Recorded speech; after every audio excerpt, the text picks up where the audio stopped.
of the night's action. You're tuned in to VSiN Live on Mad Dog Sports Radio. Patrick Meagher, Dustin Swedelson, VSiN Live. VSiN Live, Mad Dog Sports Radio, as we say hi, Thursday, April 3. Hope you're doing well. I'm Patrick Meagher, live from Los Angeles. You can find us, 888-MAD-DOG-6, 888-623-3646, YouTube at VSiN Live. I see Isaiah sitting in today. Isaiah Ramirez back in New York City, so we're covered coast to coast. Who's that in the corner? Is that the big guy? The big guy's been feeling it lately.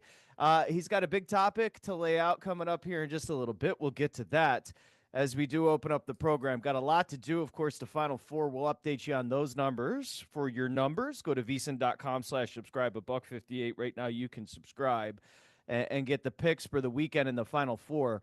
Also, some big horse races over the weekend. We're going to delve into that tomorrow as we get closer, just 30 days around there, out from the Kentucky Derby. We like to have fun with that on the program.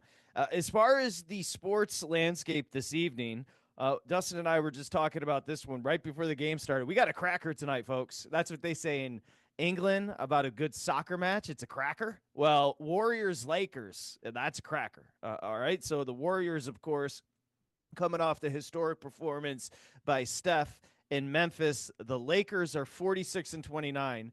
And yes, the size is going to be an issue. Can they defend the rim come postseason time? But listen, you take your chances. Maybe, Dustin, you can pull up the odds in the market right now as far as the championship odds. Just get an idea of where the Lakers sit, because you have to understand, like, if you're thinking about Luka, he's transformative. If you're thinking about LeBron being able to take that second seat. Like, I was watching the Houston game earlier this week, and Houston's got a bunch of young kids. They're sitting in second in the West. They have every right to be there. But Luka and LeBron were just better.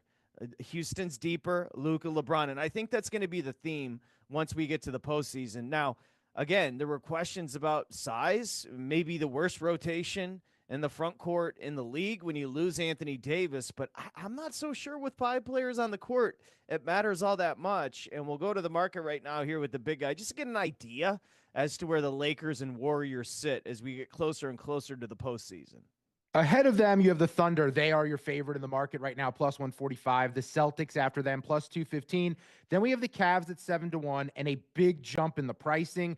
Nuggets, 15-1. And then the two teams playing tonight, they're back-to-back, belly to belly. Warriors, 17-1 to win it all. The Lakers right behind them at 19-1. I actually agree with you. I think 19-1 might be a value. When these benches shorten up and you're relying on your stars to do more and play more, and the fact that LeBron has someone to kick it to instead of having to be the one to take all of the big shots over and over again, I just think the spacing on the floor, the way they can set up an offense with their versatility, I think the Lakers at 19-1 might actually be a really good price to get right now. Yeah, I don't disagree with you. And yesterday on the program, the theme was greatness. And, of course, you're going to have Steph, Luka, LeBron. You're going to have Jimmy Butler.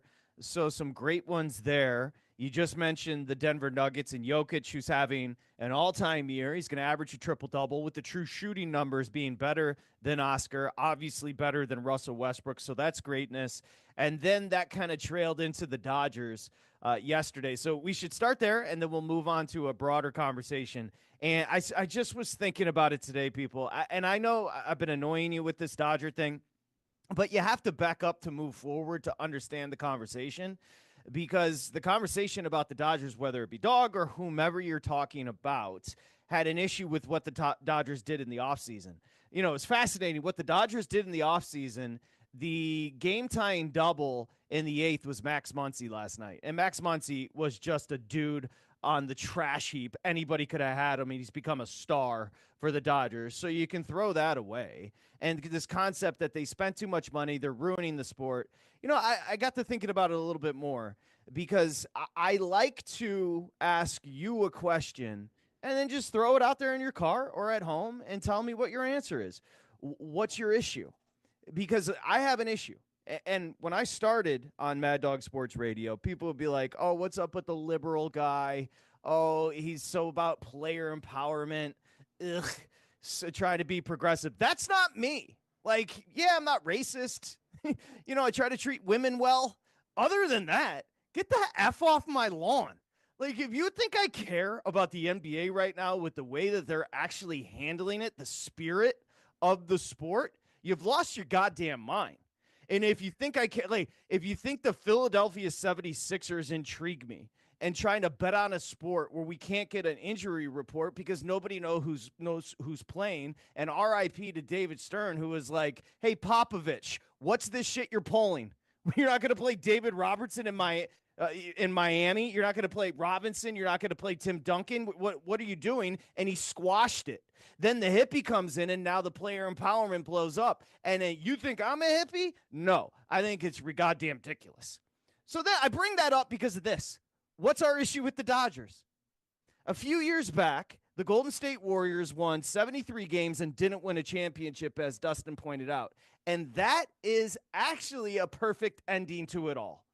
Because the Warriors went for broke for the regular season win record. The Bulls, you remember, I believe it was 71 or 72. Pardon me, I don't have the exact numbers.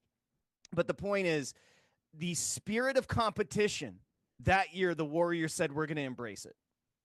And because of that, they went on and lost a long series to the Cavs and LeBron James. Now, whether or not they would have won that series if they didn't push for the late 72, 73 wins, I don't have an answer. I just know the spirit of competition was ingrained in that team. So now we move to 2025, and the Dodgers win a championship. You know what they could have done? They could have hit the reset button hard. They could have pounded on it. They could have saved a ton of money, and nobody in Los Angeles would have given a flip because they just won a championship without a starting rotation. Instead, they doubled down. Spirit of competition. Instead, they said, that felt good. Let's do it again. Because last time I checked, that's what this is all about. You bring up the participation trophies to me, Dustin Swedelson and Alan White Plains and Chris Russo and Steve Torrey with the bad back. You bring up participation trophies, and what is the insinuation? Oh, we got to be nice to everybody. Oh, it's supposed to be an equal playing field. Then the Dodgers lob a bomb on 29 teams, and everybody starts crying to mommy. Dry your tears. And dry it with a record season by the Dodgers, because I got a text from my source inside the organization today, and I'm going to read it for you right now. Again, Dustin and I went to Cactus League years ago, kicking and screaming. We thought we were going to get a raise out of it. We thought they were going to move our time slot. You know what happened? Rick Bucher and Nicole Zalukis. Ask Steve. Not Steve Torrey. Ask Steve Cohen. We were moving up, people. Your boy. You remember, I was doing JT the donk times. I was on to like 11. And then they were sprinkling. The big guy sprinkling on YouTube. They were sprinkling little carrots in front of us and said, if you go to Cactus League, Bill Zimmerman, if you go to Cactus League, when you come back, I guarantee it. Rick Bucher came in with a suit on and said, excuse me, son. Lasted about 10 minutes. But anyway, point being, we went to Cactus League and covered the Dodgers. In doing so, we fell in love with the team because we covered the Rockies, we covered the Angels, and frankly, I wasn't overly impressed. And then we go to the Dodgers, and we were treated like royalty. And frankly, and all of the people that worked for the organization were very welcoming. And in the process, I garnered a relationship. And this is what he texted me today.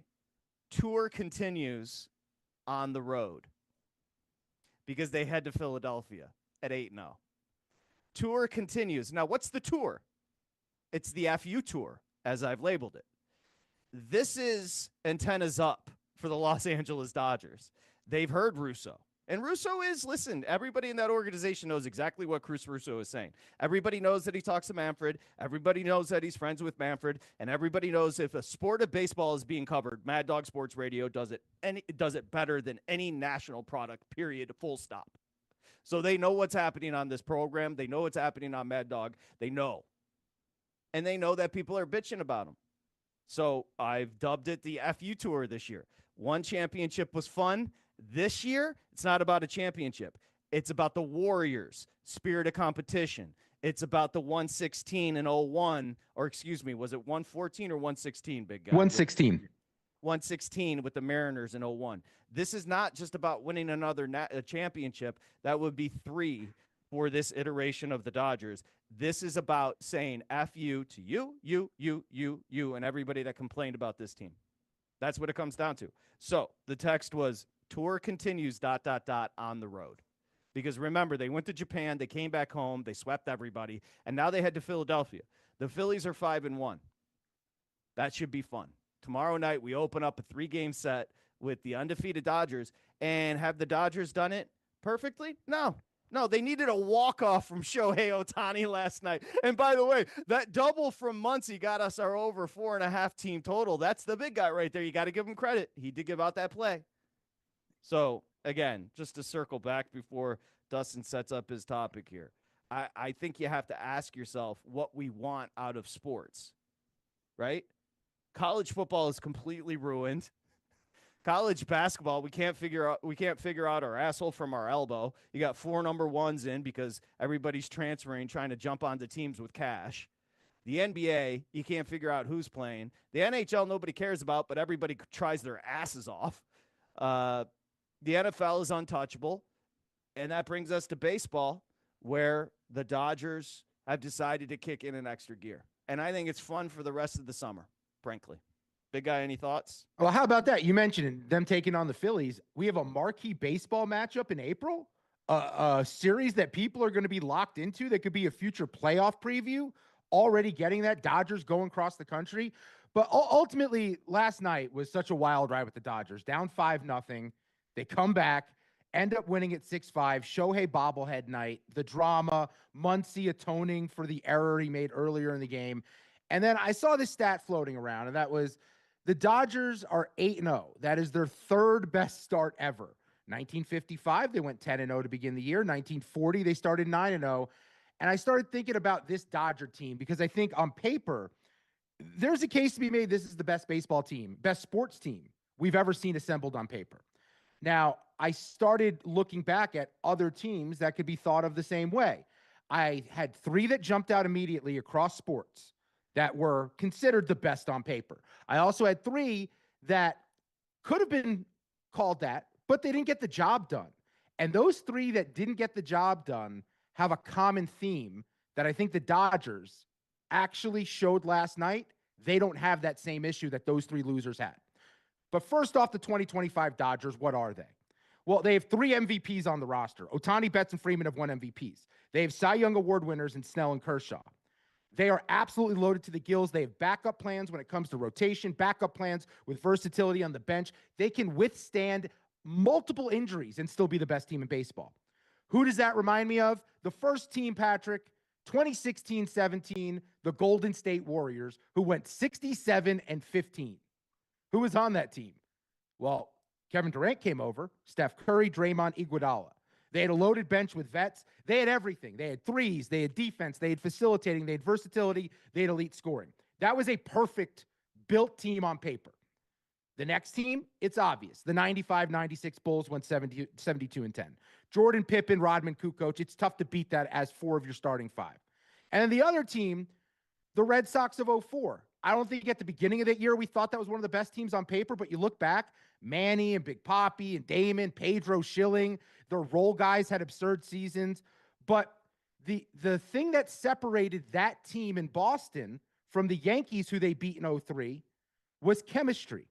And the 03 Yankees were one of the most loaded teams we've ever seen. Giambi and Jeter and Soriano and Clemens and Mussina. They just had star power out the gills.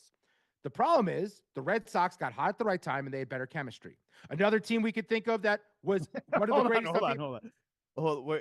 So just to recap, we've got the Dodgers this year. What question are we asking? You tell me. Another team here. Okay. That on paper was one of the best of all time, but didn't get it done. You're very familiar with this team. 2003, 2004, the Los Angeles Lakers. Who did they lose to in the NBA Finals? My Detroit Pistons. And who did the Lakers have? Shaq and Kobe and Malone and Peyton. And why did they lose to the Detroit Pistons? The Detroit Pistons had better chemistry. And the last team I'll bring up as an example of one of the three that didn't get the job done, the '07 New England Patriots. 16-0. You know the story. Brady, Moss, Welker, loaded defense. They brought in new outsiders. They were the most talented version of the dynasty we'd ever seen. But who did they lose to? A Giants team that, again, say it with me, had better chemistry. So when I look at the Dodgers, they have all the same elements of all these teams. They have a mix of vets and up-and-comers, and they're deep, and they have talent. They have extra arms ready to go at any point in time. But last night, you know what I saw? The team with better chemistry, the team that never said die, the team that rallied around their superstar when it mattered the most, and Ohtani came up in a big spot and hit the game-winning walk-off homer. In fact, chemistry is the theme for the Dodgers. When I read about their season in Japan, they believe last year chemistry is what made them the world champs. They are working on their chemistry every day. They're going to team dinners. They're having team-only meetings, players-only meetings. Ohtani is a leader organizing it. The reason why the Dodgers will answer the call and not be like the latter three teams and finish the job is not just because they're the best assembled team on paper, but they also have chemistry.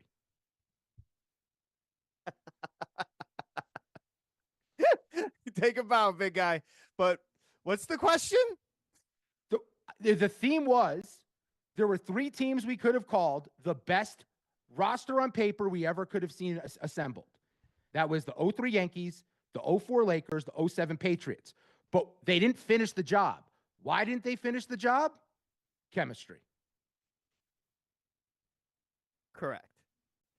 But I thought we were going to ask what's the best team on paper. Well, we are. Are the Dodgers, in your eyes, the best team on paper? That's what I'm talking about, big guy. That's what We got there.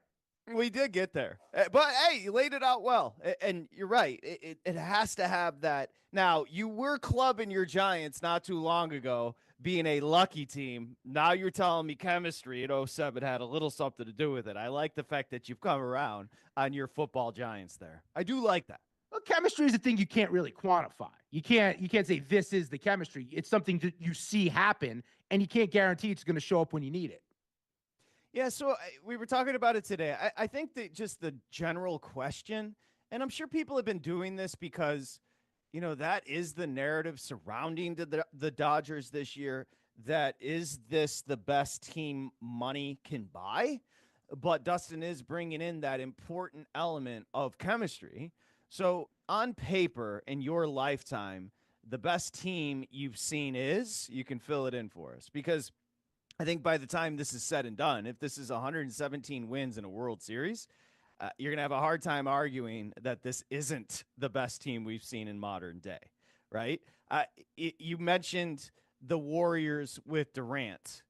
It felt like, oh, that's an interesting one. It felt like something didn't feel right about the chemistry because Durant jumped on, but just talent-wise, with Steph in his prime and Draymond still in his prime and Clay in his prime, we ain't Clay on the other end of it because of injuries, but there was something to that. I think of some Yankees teams, but I don't want to give them away. I think of some of Torrey's Yankees when I was growing up as just on paper, some of the best teams I've ever seen.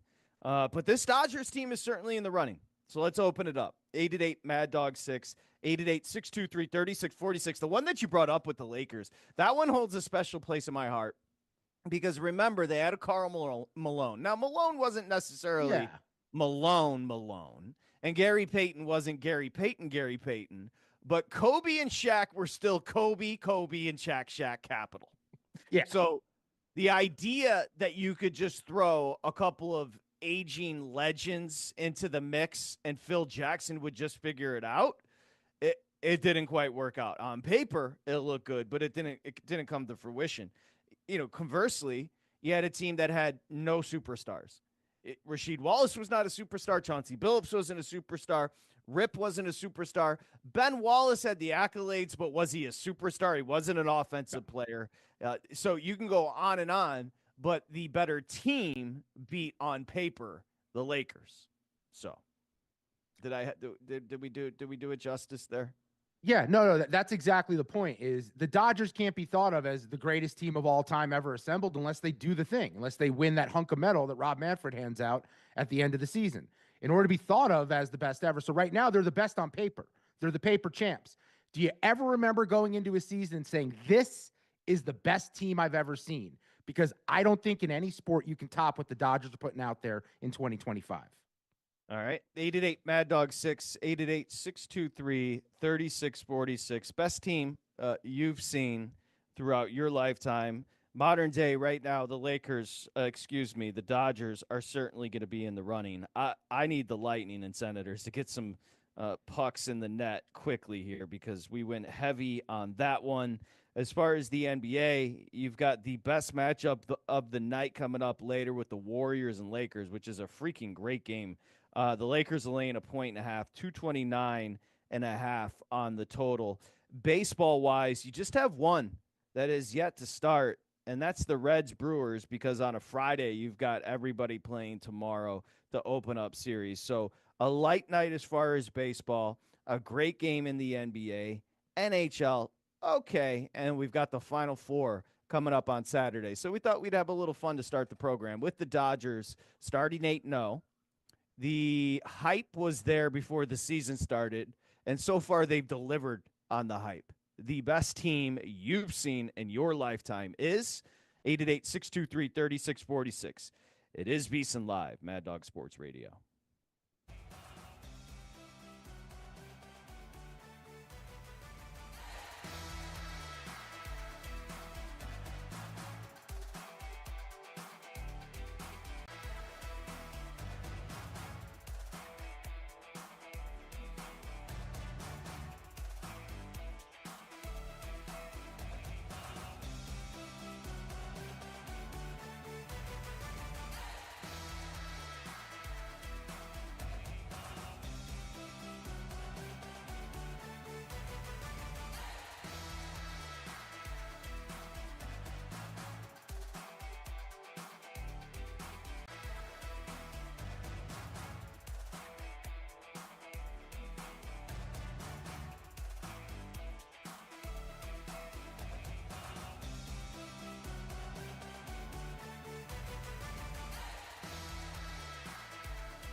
covering the spread all night long.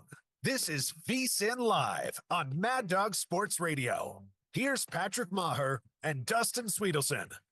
Okay, VSiN Live, Mad Dog Sports Radio. Got Applebaum coming up. Got Dan Bonner coming up, talking Final Four here on the program. Zach Harper, of course, Mad Dog Sports Radio back in the day. NBA Radio, The Athletic is going to join to talk about the association. The big one in the NBA tonight, of course, is the Warriors here in Los Angeles at the Lakers.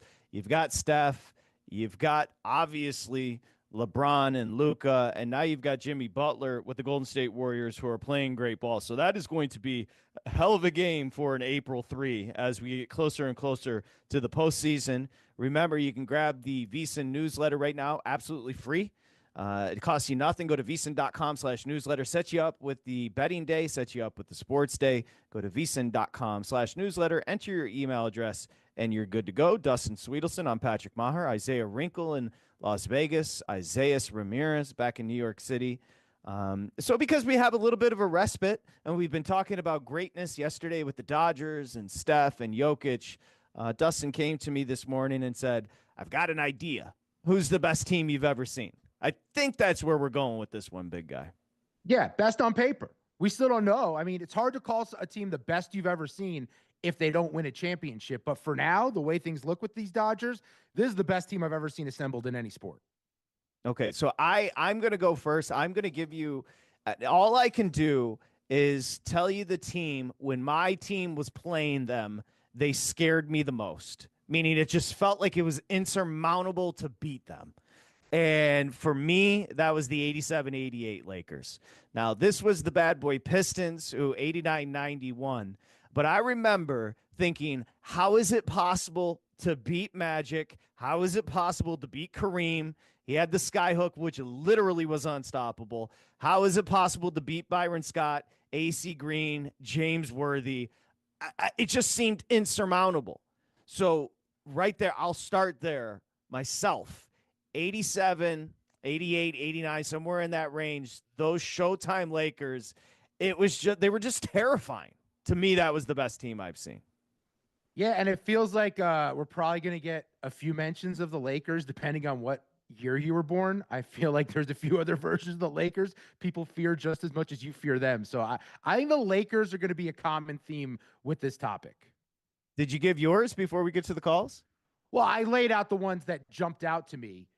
To me, the best basketball team I've ever seen, I think it's the greatest collection of talent, was that Warriors team when Kevin Durant went there. I know people love to hate on it because they think it's a bitch move that Durant did that and went to the team that knocked him out of the playoffs.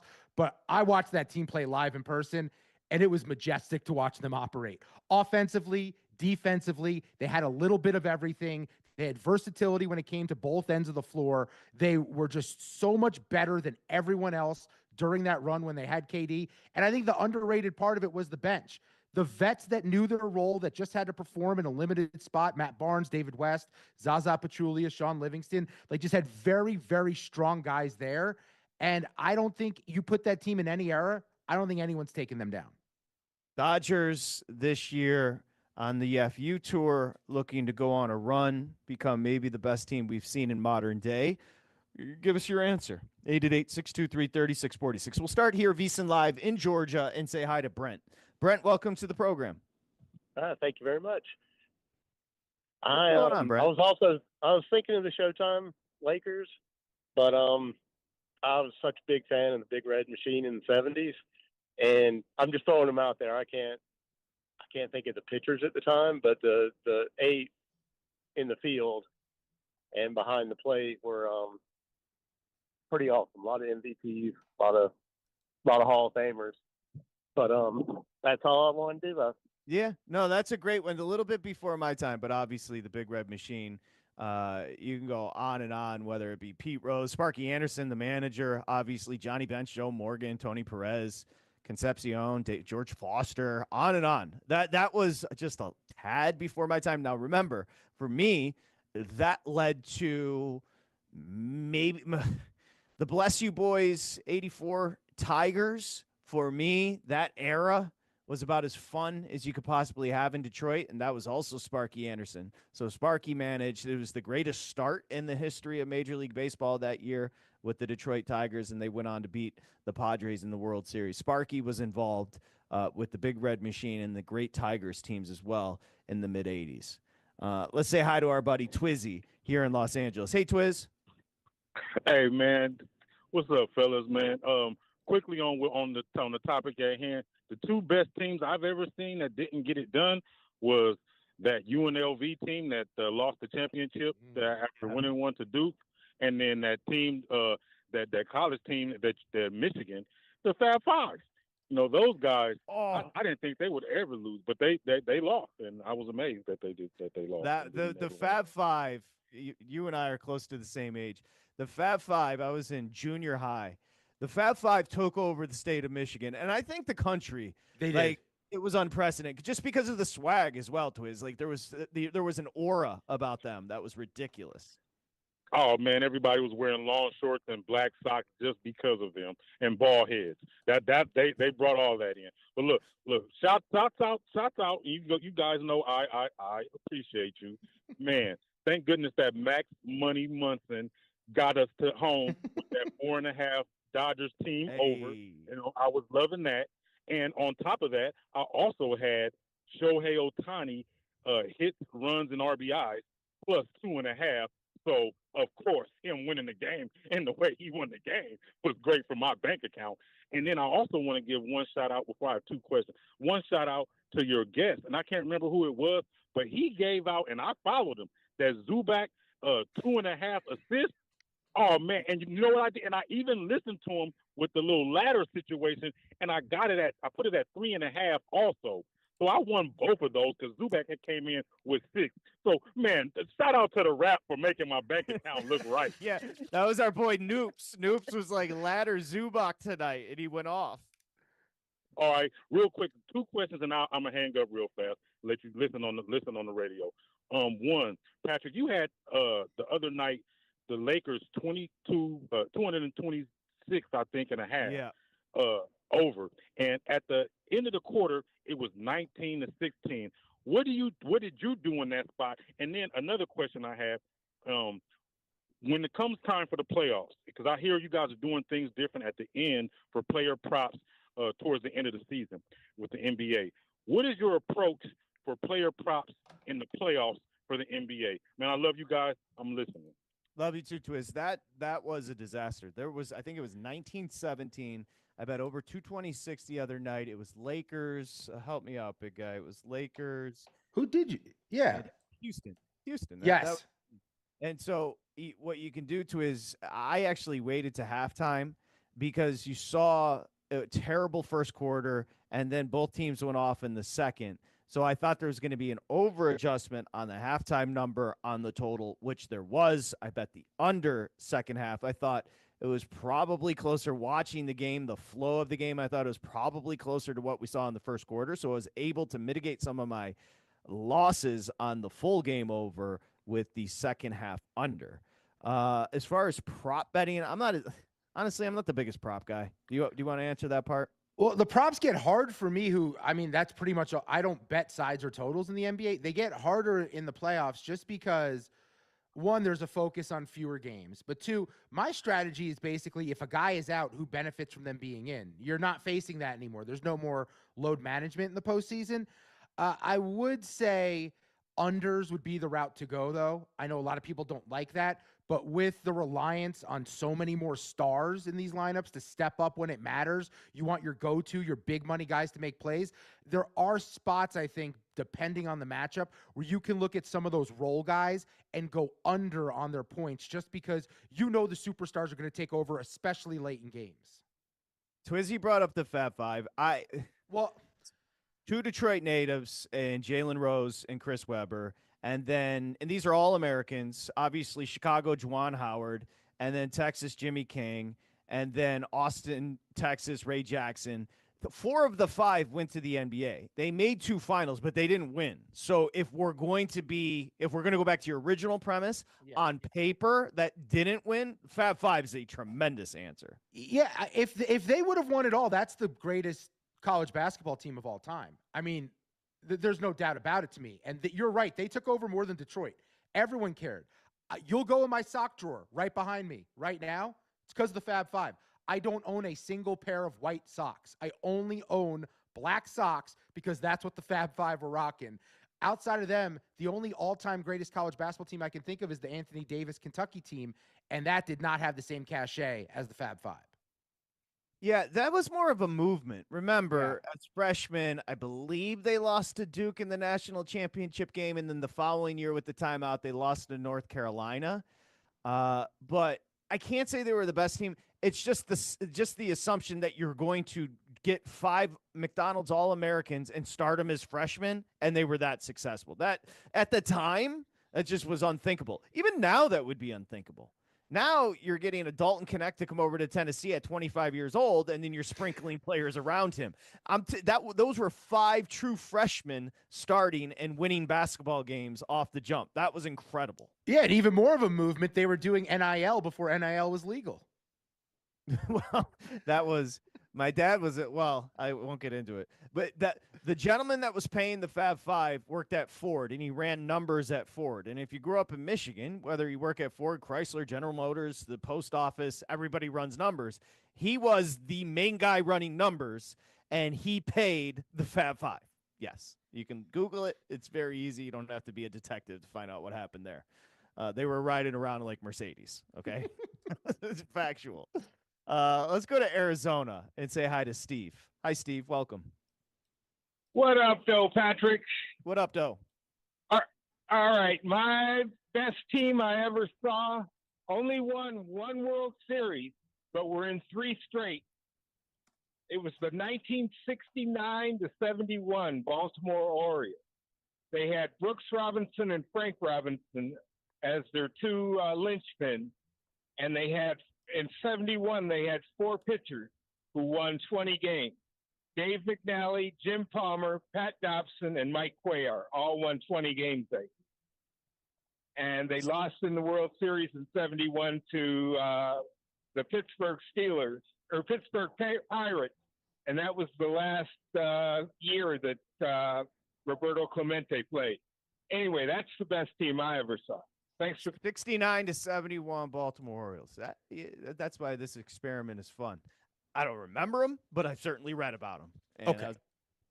So what I'll tell you about the Orioles, the one that lost to the Pirates in the World Series, they were the We Are Family Pirates. They played that song, We Are Family, right? Who is that? Something Cool in the Gang? Is that who that is? Anyway, my dad's a huge Orioles fan. At every bar mitzvah or wedding, ever since then, when that song comes on, and it comes on at every single one of them, my dad has to still leave the room. He's still bitter. He's still not over it. Let's say hi in Florida to Alex. Alex, welcome. Hi. Okay. So, yes, I'm calling from Florida, but I'm a New England sports fan, and I was a huge baseball fan, and I love the Celtics. But I think the New England Patriots team that went 17-0 is the greatest sports team of all time. I mean, if you lose on a freak play, that's tough. But they already beat that team, as I recall. I mean, so it seems to me nobody else. This is much more impressive than Miami's undefeated season. The concept that will, I think, if you asked Patriot fans, I don't know.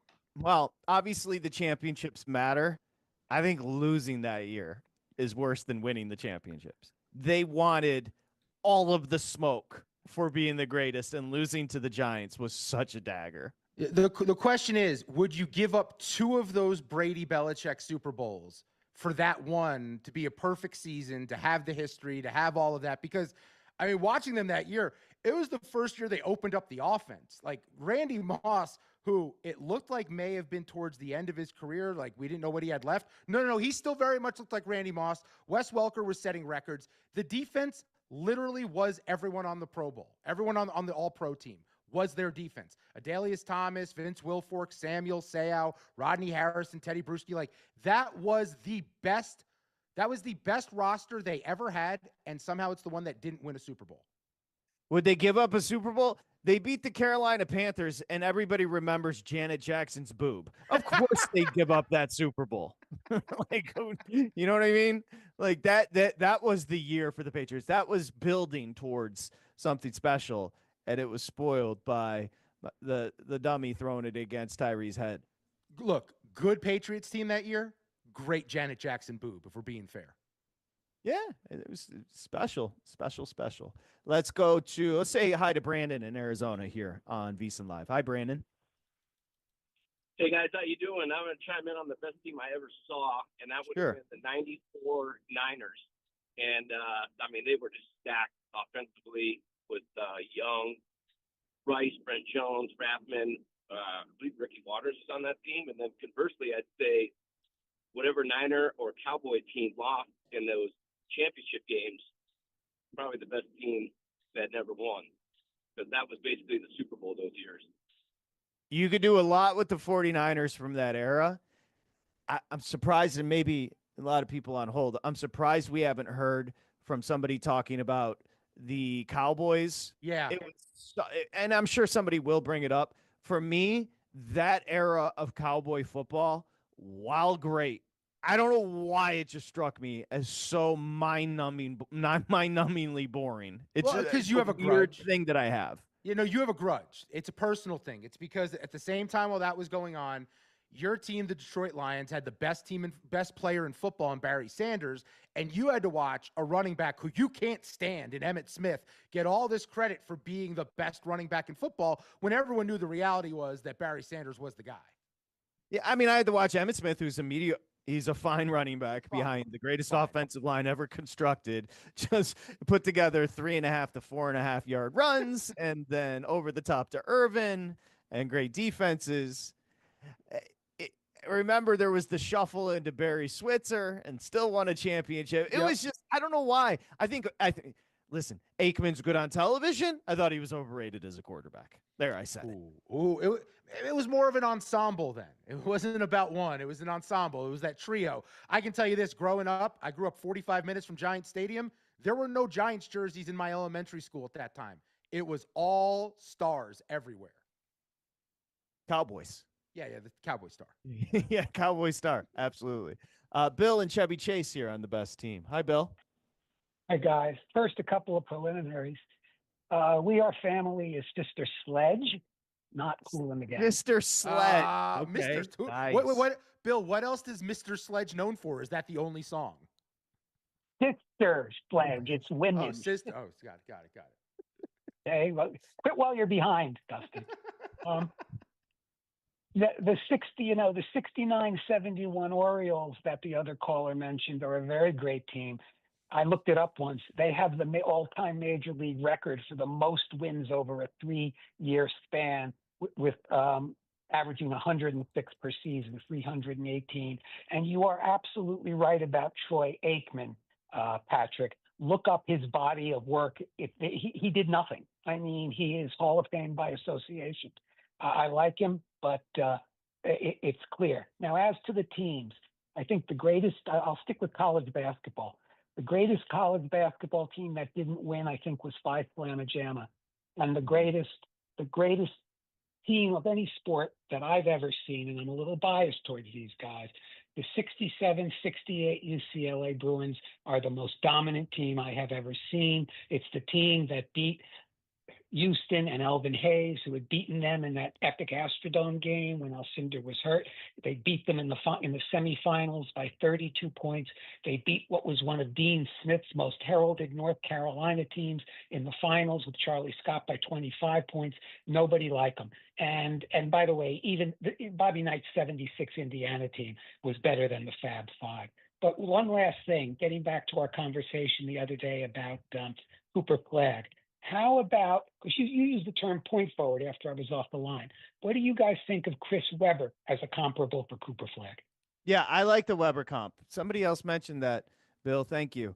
I don't hate Webber was, oftentimes Webber was misused. Webber was misused in Washington, started to be used correctly in Sacramento, and he started to flourish. Weber was a very skilled basketball player. I think it's a very good comp. Just quickly on Aikman. I don't know, Dustin, if you I'm sorry. I'm stuck on it now. And we'll get to your best teams. I never felt like when I'm watching, now you have eyeballs, I have eyeballs. You were plenty old enough while watching Troy Aikman. I just never felt like I was watching a great player. Never. Well, and a lot of that was I thought I was watching a good player. Never thought I was watching a great player. The problem was for Aikman is you had to look at the same era, and right off the top of my head, there was two significantly better quarterbacks in the league. John Elway? Ever heard of him? John Elway and Dan Marino. So you watch Dan Marino throw a football, compare it to Troy Aikman. Tell me who you'd rather have on your team. If Dan Marino John Elway play the game of football compared to Troy Aikman, and you tell me Troy Aikman is great. If Dan Marino had a run game and offensive line and Michael Irvin, we wouldn't be talking about no Super Bowls. We'd be talking about 5 or 6 for Dan Marino. 888 Mad Dog 6, 888-623-3646. So this iteration of the Los Angeles Dodgers has got us thinking in a whimsical mood about the best teams you've seen as the Dodgers are off to an 8-0 start. They head tomorrow to open up a series with the Phillies, who are 5-1. We continue. It's VSiN Live, Mad Dog Sports Radio.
covering the spread all night long. This is VSiN Live on Mad Dog Sports Radio. Here's Patrick Meagher and Dustin Swedelson. Okay, your home for the best NBA action is on SiriusXM NBA Radio Channel 86. Coming up at 10 East, the Warriors take on the Lakers. We've been discussing that one. Don't miss a moment of the action on SiriusXM NBA Radio Channel 86 in the car or on the SiriusXM app. Dodgers, great start. Could it be historic? We shall see. A lot of baseball to be played, but we're talking best teams. I know Dustin's got another one, but let me go to the phones. We've got Josh coming up at the top of the hour, so I'm just going to rip through as many of these, give everybody a chance to get in with their best team they've seen. We'll go to Vegas here on VSiN Live and say hi to Mike. Mike, welcome. Guys, how you doing? Good. Real quick, just to get this out of the way, we met a couple years ago at the South Point. I'm the guy from Mount Clemens. I called you when Eiserman became GM of the Red Wings. Yes. Where you been? Where you been, man? You doing well? I'm doing great. I just wanted to tell you how happy I was to hear you and Dustin coming back and getting a show, and now you guys are on, and I get to listen to you again. This is freaking awesome. I love it. Yeah, I vividly remember meeting you. It was a pleasure, man. Yes.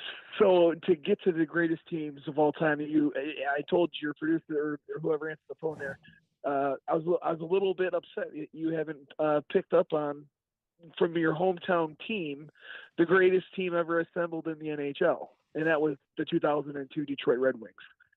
Still to this day, it's a record that they hold for the most Hall of Fame players ever assembled on one roster. They sent 10 guys from that team to the Hall of Fame. And on paper, it didn't get any better than Eiserman, Shanahan, Fedorov, Datsuk, Lidstrom, Chelios. I can go on and name them all. But you remember the team, they won the cup. That is your greatest team ever assembled, in my opinion. So I just wanted to call in and give you guys that little nugget. No, it was great to hear from you, Mike, and it was a pleasure to meet you. They had the grind line, obviously, with Draper, Maltby, McCarty, Lidstrom, Larionov, Fedorov, Eiserman. Here's the thing about the Red Wings in that era. It's hard to explain to anybody that doesn't. Now, they call it Hockey Town. It's hard to explain to anybody that considers hockey niche to let you know in such a sports, absolutely obsessed town like Detroit, Michigan, when you have the Red Wings, when you have the Tigers, when you have the Lions, and when you obviously have the Pistons, for the Red Wings to be on equal footing or above the other three majors, it's not hyperbolic. That's where they were for a decade. It was insane. I'm going to say it because you're biased. I think that is the best call we've had so far. I think the Detroit Red Wings of that era with that run, it's definitely, to me, with my own eyeballs that I saw, that is on paper the best hockey team I've ever seen. Top to bottom, they had everything. They were such a threat every single night, offensively, defensively, goalie play. I agree with that completely. That's what we're looking for on paper. It's not just about the results. It's the roster construction. It's what they did talent-wise. It's about how did this team, what was their expectation going into the year? And for those Red Wings teams, it was the cup and nothing else. And they had Scotty Bowman, regardless of sport, is the greatest coach manager of all time. Won 14 Stanley Cups, one with the Canadians, obviously one with Pittsburgh, and I think 3 with the Red Wings. Scotty Bowman, the GOAT. Let's continue. We go to Pat in San Diego here on VSiN Live. Hi, Pat. How you doing, man? Hey, good. Just a little quick clarification because I got a kick out of you guys talking about the We Are Family Pirates and your dad who couldn't handle the song at the bar mitzvahs. You're dating your dad a little bit. The We Are Family Pirates were the 79 team, not the 71. That was a team with Dave Parker, Bill Madlock, and a still pretty good but aging Willie Stargell. Gotcha. All right, good clarification. What's your team? Well, it was probably your caller because I'm a little bit older than you guys. My team, I would have to say, is the then called Alcindor, and the year, was it 67, 68, or 69 in those championships with Wooden, and that team they're basically unstoppable. They lost that one game to Elvin Hayes in the Astrodome during the regular season, but I think they then came back and pummeled them during the NCAA tournament. Yeah, that was the wooden UCLA Elcinder. To me, that was probably that's what I read about the most. That and Babe Ruth growing up. Obviously, wasn't around to see it. I just know, to me, when you start talking about the greatest basketball player of all time, and they throw around MJ and they throw around LeBron, how Kareem isn't directly in the conversation with the two of them, I have no effing clue. To me, there's three. It's Kareem, it's Jordan, and it's LeBron, and it's everybody else. Because obviously I didn't see that team. My question would be, was that UCLA team really that good, or did they just have a cheat code that no one had an answer for in Kareem? Yeah, Kareem at the time, Lou Alcindor, who, to say that his skyhook was unstoppable, the most automatic shot may as well been a dunk. Like, he was just absolutely unstoppable. Okay, we can circle around to the greatest teams as we continue along here. Of course, we've got the Final Four coming up on Saturday with the four best teams in college basketball. That is without question this year, and four of the best teams we've seen in 25 years. To discuss those games and more, our buddy Josh Applebaum joins us next year. VSiN Live, Mad Dog Sports Radio.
Covering the spread all night long. This is VSiN Live on Mad Dog Sports Radio. Here's Patrick Meagher and Dustin Swedelson.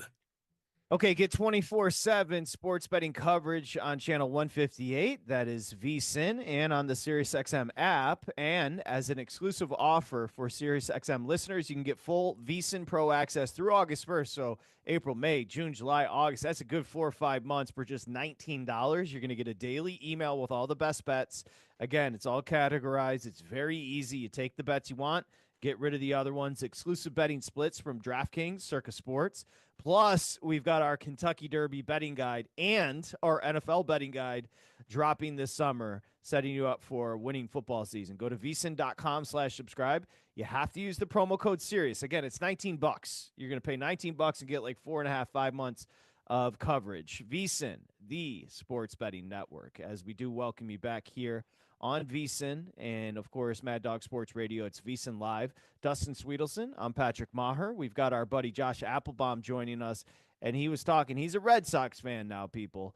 And the Red Sox, who picked up a dub today in Baltimore, that's a couple in a row after a slow start, have their home opener tomorrow. Will Applebaum be there, yes or no? I'm not sure, but you can find him, of course, at VSiN, writing up every day. All Systems Go is the podcast.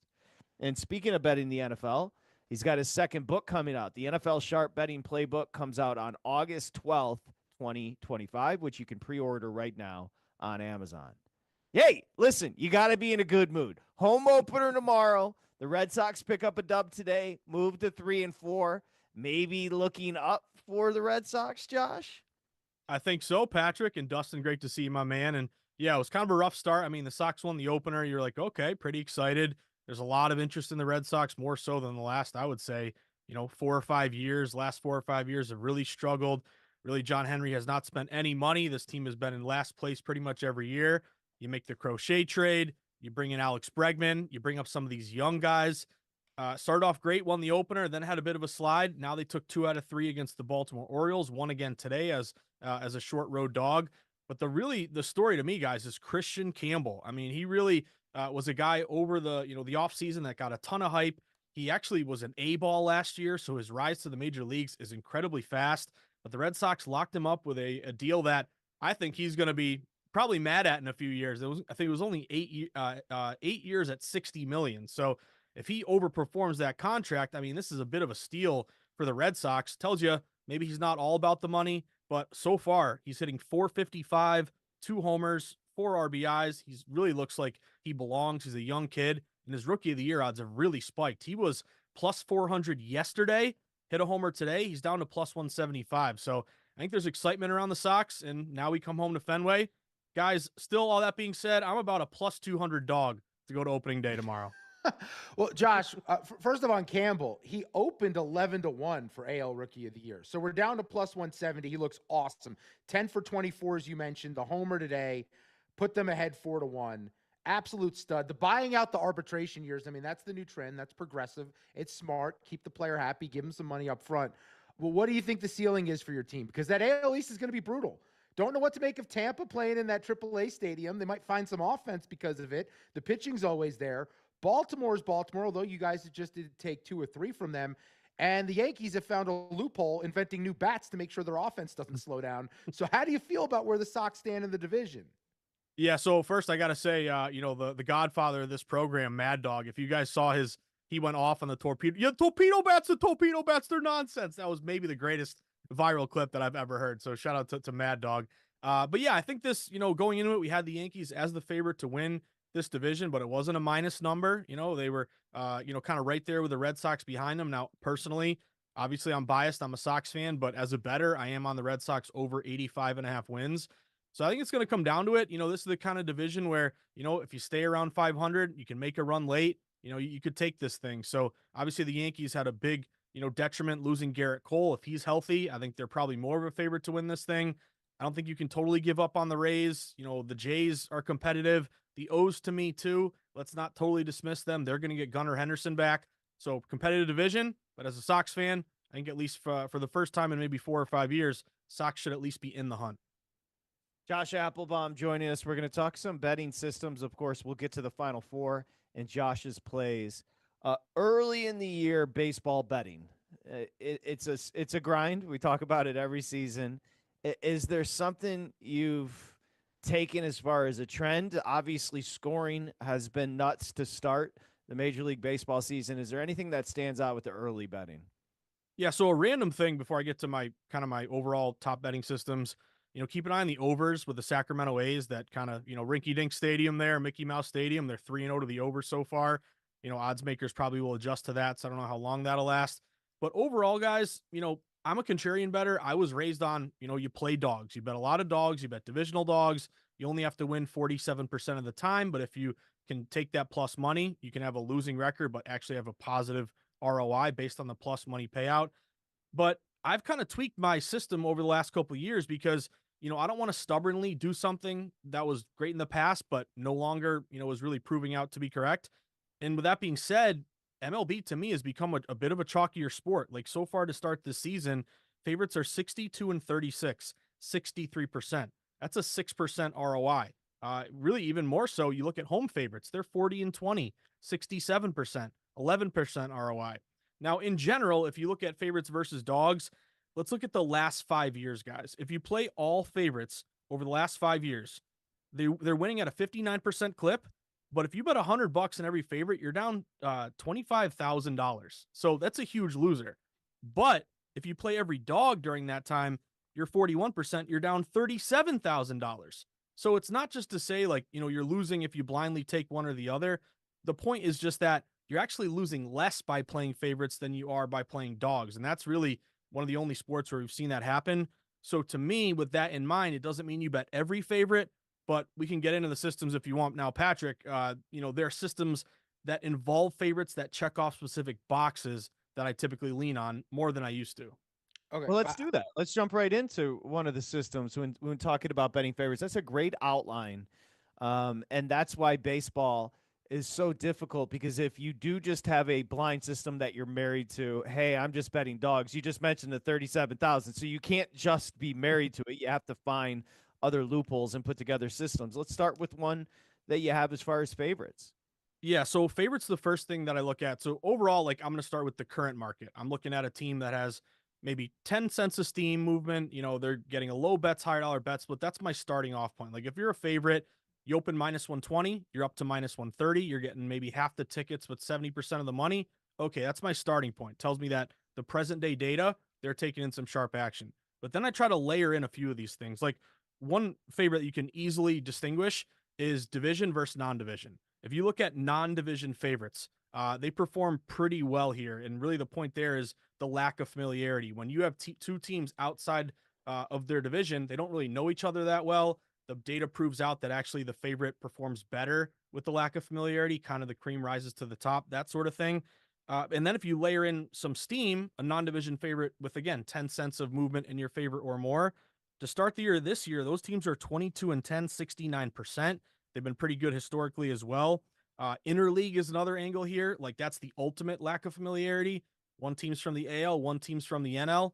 Take the favorite with the movement. That's been a great system. If you actually look at interleague home favorites in particular, who made the playoffs the previous year, so you're a pretty decent team, that's off to a 13-5 start, 20% ROI this year. And since the start of last year, it's 144 and 84, 63% with a 4% ROI.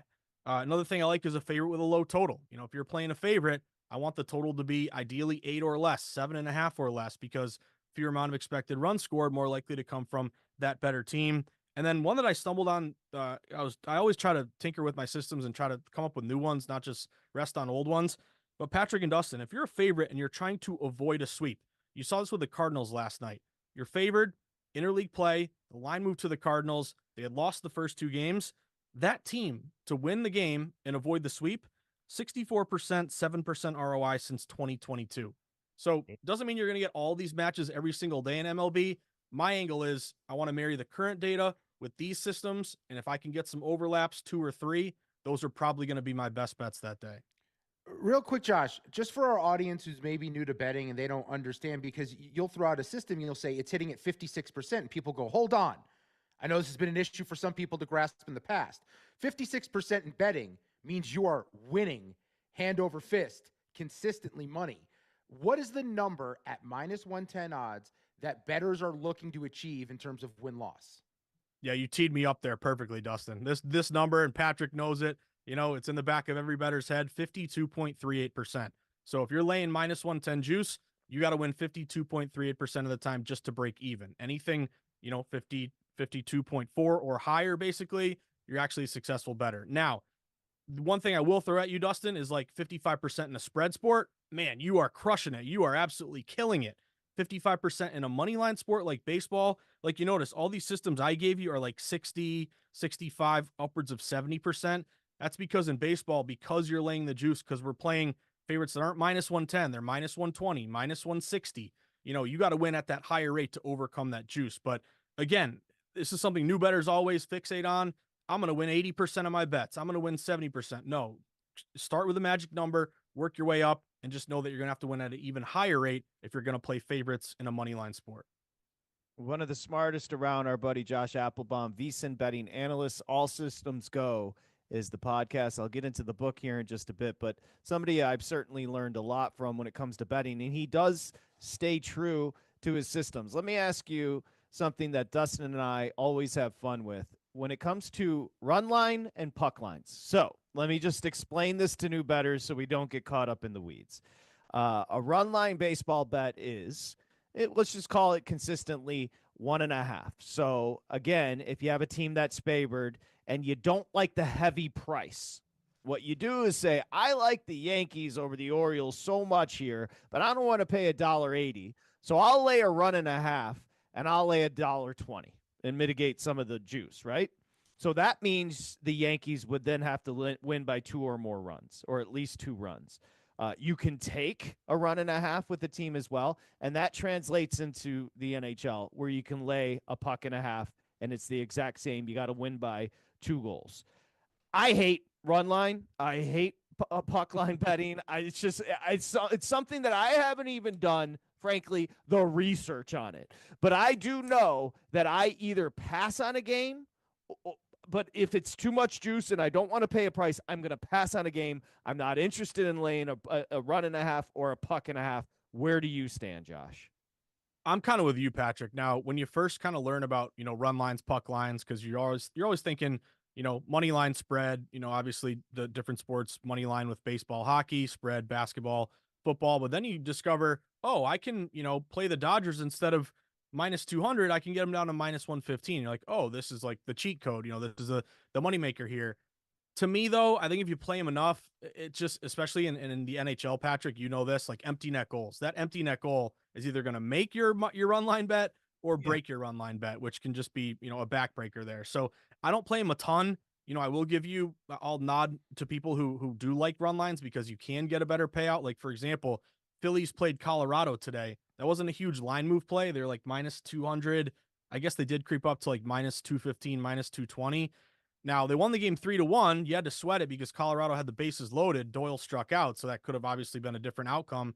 But instead of laying minus 200, minus 210 with Philly, you could have gotten them minus 1.5 on the run line at like minus 120, getting a much better price there. So I think if it's something you're going to do, I would lean into it. I mean, you can pick and choose. But I'll give you another example. Like you look at the Dodgers last night, they were another minus 200 favorite.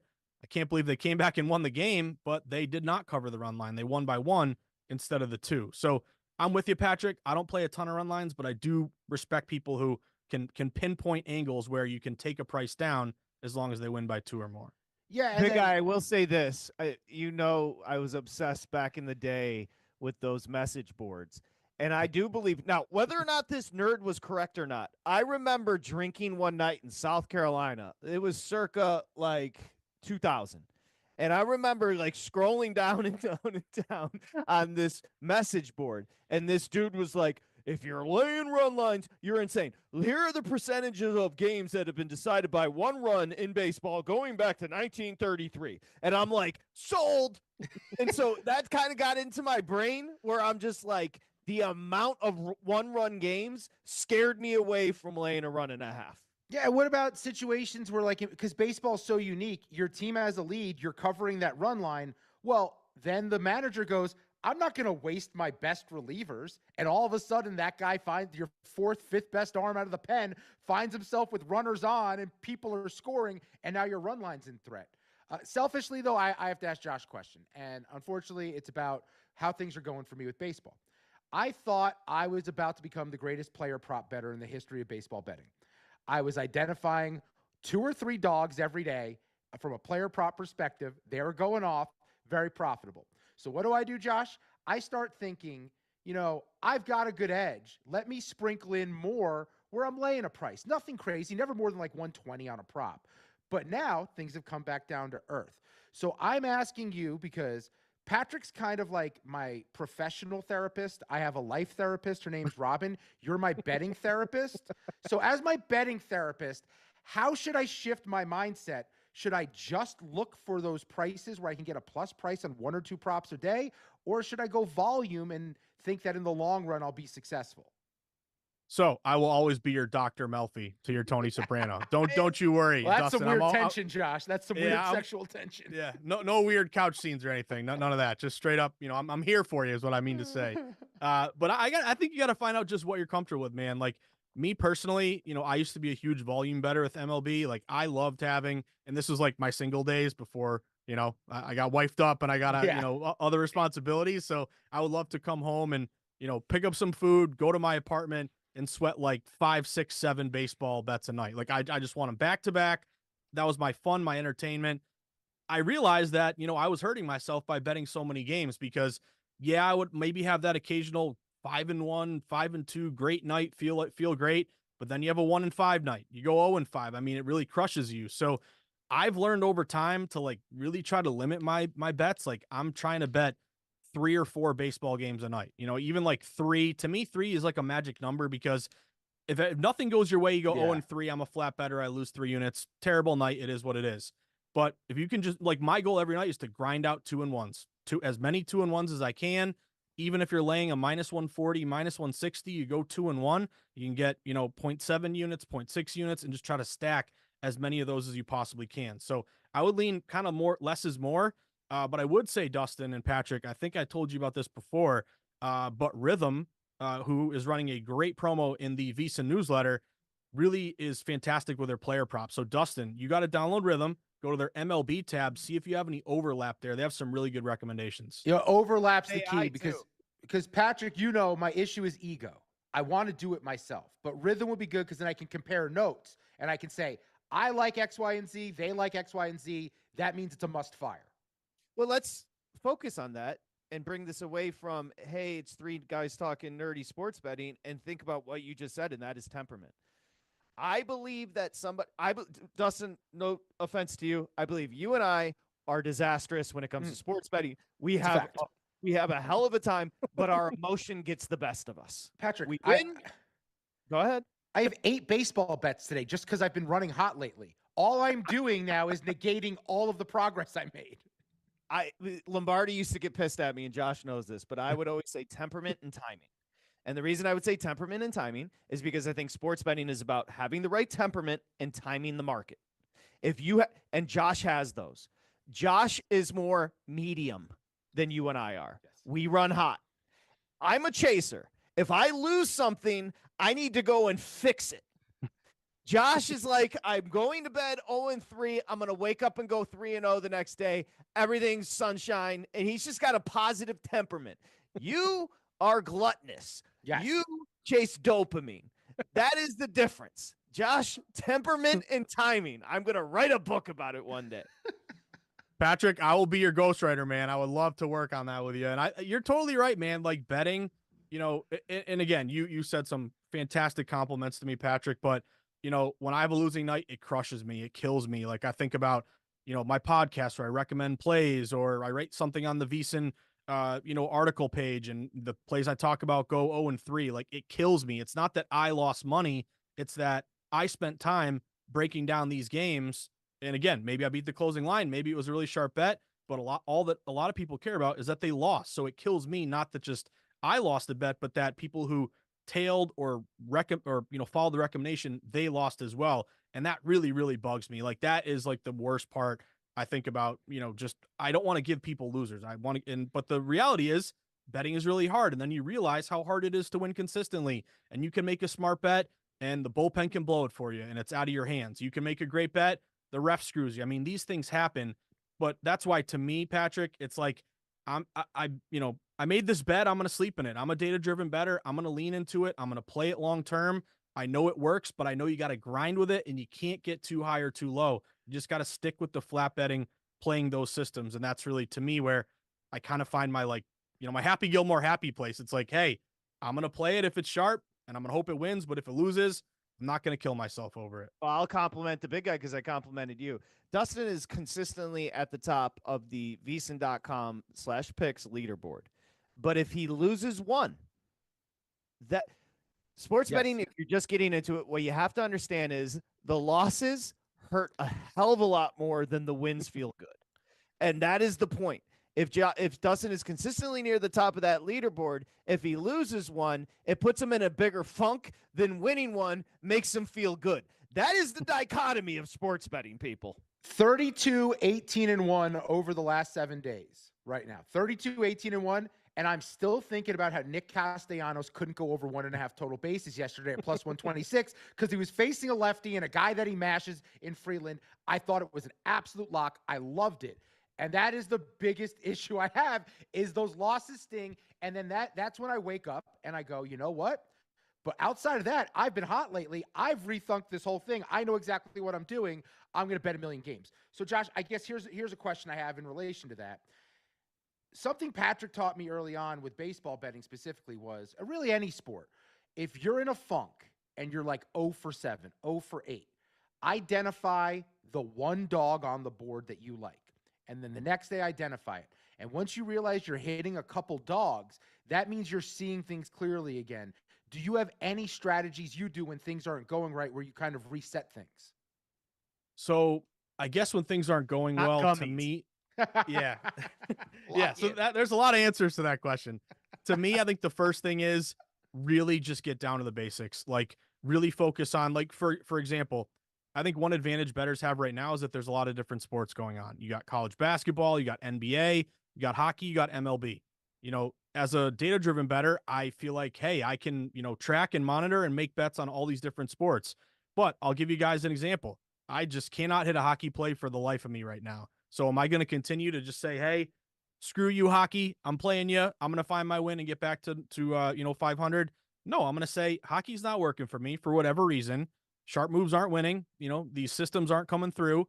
So I'm not going to force hockey. I'm going to lean into MLB more. Or NBA, my spreads are not doing great, so I'm going to lean more on totals. I think you got to, when you're struggling, number one, don't get too down on yourself because, when you're hot, you're never as good as you think. When you're cold, you're never as bad as you think. You're always somewhere in the middle. So if you can kind of just, ratchet it down, take a deep breath, figure out, here's the other thing. Am I losing because I'm making bad bets?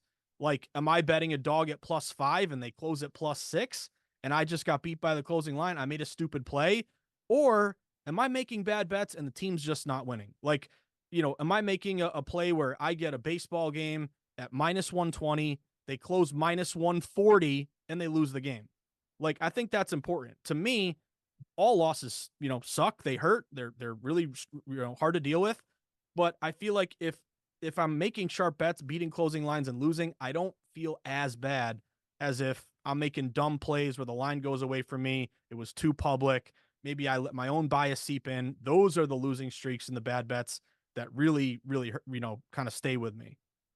That's great advice. Josh, we got Dan Bonner from Turner Sports coming up at the bottom of the hour. So do this for me.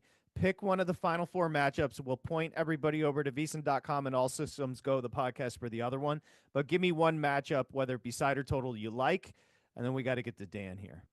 Yeah, of Houston Duke. This one really jumped out to me because everyone's playing Duke. I get it. They look amazing. Cooper Flagg's ridiculous. They've pretty much won and covered every game, so why not ride it? It's also been a ridiculous tournament, guys, where favorites are 79%. They're about to set the record for most straight-up wins by chalk since 1985. So I think everyone going into it, and I guess I can't blame you, is moneyline parlay Florida with Duke and just cash your ticket at the end of the day. But I try not to just blindly play something just because it's hot. To me, based on the market, I think you have good value with Houston +5.5. This game opened Duke -4.5. Public's all over Duke. Right now, the Dukies are getting upwards of 70% of bets at both DraftKings and Circa. Now, they have moved up, so I got to respect that. Looks like Sharps did hit Duke -4.5, jacking them up all the way to 5.5. But I think if you can buy low and get Houston 5.5, which is pretty widely available right now, that's my favorite play this weekend. You're really contrarian in a heavily bet game. Also, if you look at some of these predictions here, if you look at Houston, they're actually only favored to lose by, or actually 2-point dog, basically. Ken Pom has Duke winning by 2. You look at Rhythm, who I mentioned earlier. I love checking out what the Rhythm predictions are. I have 3 different models, basically all of which say Houston should be around a 4-point dog. So if Ken Palm has a 2-point game, Rhythm's got a 4-point game. I'm really contrarian. I'm not going to call Houston a sharp play because to me it's more of just a bet against the public, contrarian, inflated line value play. But the other little angle that I think isn't getting enough hype, guys, is maybe a little home court advantage. This is going to be played in the Alamo Dome in San Antonio, not that far from Houston. There could be a really pro Houston crowd. This is a really tough program that can maybe play that underdog role. I'll take the 5.5 with the Cougars here. I love that. I didn't realize Kempom, a 2-point difference and a 5.5-point spread. You don't generally see that. That is a good job by you. Josh Applebaum, VSiN betting analyst. All systems go. Make sure you go download the podcast, subscribe. And remember, August, the NFL Sharp betting playbook. Josh's second book is coming out at Josh_insights. Josh, great conversation. We'll talk to you next week. I appreciate you guys. Keep grinding, and thanks for having me. Okay, Josh, thank you. Dan Bonner, Turner Sports, coming up next, talking Final Four here, VSiN Live, Mad Dog Sports Radio.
Covering the spread all night long.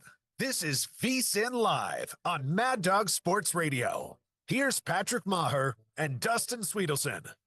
Okay, VSiN Live, Mad Dog Sports Radio, Dustin Swedelson. I'm Patrick Meagher. Of course, we do have a historic Final Four coming up this Saturday. We're getting closer, people. Can't wait for the matchups. Of course, Auburn, Florida, and then you've got Houston and Duke, Alamo Dome in San Antonio. Our next guest has been covering the sport for a very long time, coached the sport. I love the Turner Sports broadcast. They do a great job, and Dan Bonner's been doing it for a long time, doing a great job covering college basketball, the NCAA tournament, of course, played at Virginia women's head coach for a while as well. And we talked to Coach Dan Bonner now. Coach, how are you? I'm doing fine, Patrick. I hope you are this evening. I'm doing great, and I meant that. You are tremendous on the calls, so keep doing it because you educate us as well. Before we get to the games, Dan, let me ask you just about a couple of the coaching hires. How do you think Maryland turned out? So Willard leaves for Villanova, and then they flipped that quickly with Buzz Williams. Did you like the hire of Buzz Williams there at Maryland? Well, Buzz Williams is obviously a very good coach, and he has won wherever he has been. But the issue at any school, and obviously it was an issue at Maryland, is money. Are you going to have enough money to be able to purchase the players that you need to purchase? And I don't say that in any insulting way. You're going to have to get players, and that's how you get players now. You pay them. And I think that's a wonderful thing. So I wish I had that 50 years ago. But it's one of the things all the Maryland people are angry with Kevin Willard, and it's possible that he went about it the wrong way. But 3 years ago, not 3 years ago, his first year, 2 years ago, I did a game at Maryland, and I sat with Kevin Willard for a little while after practice the day before the game, and he was talking about the exact same thing. He was talking about the fact that he didn't really feel like he had the resources to compete at Maryland. And so if that's the case, and I don't know what it is, the people from Maryland insist that it isn't, insist that they offered him everything he needed. But if that was the case, then he has done a tremendous service for the University of Maryland, because you always give the new coach what you were reluctant to give the old coach. And so maybe Buzz Williams won't have that problem. So I think it's a good hire, because I think Buzz Williams is a good coach. And if Buzz Williams has the money that he needs, he will have Maryland be a very competitive team.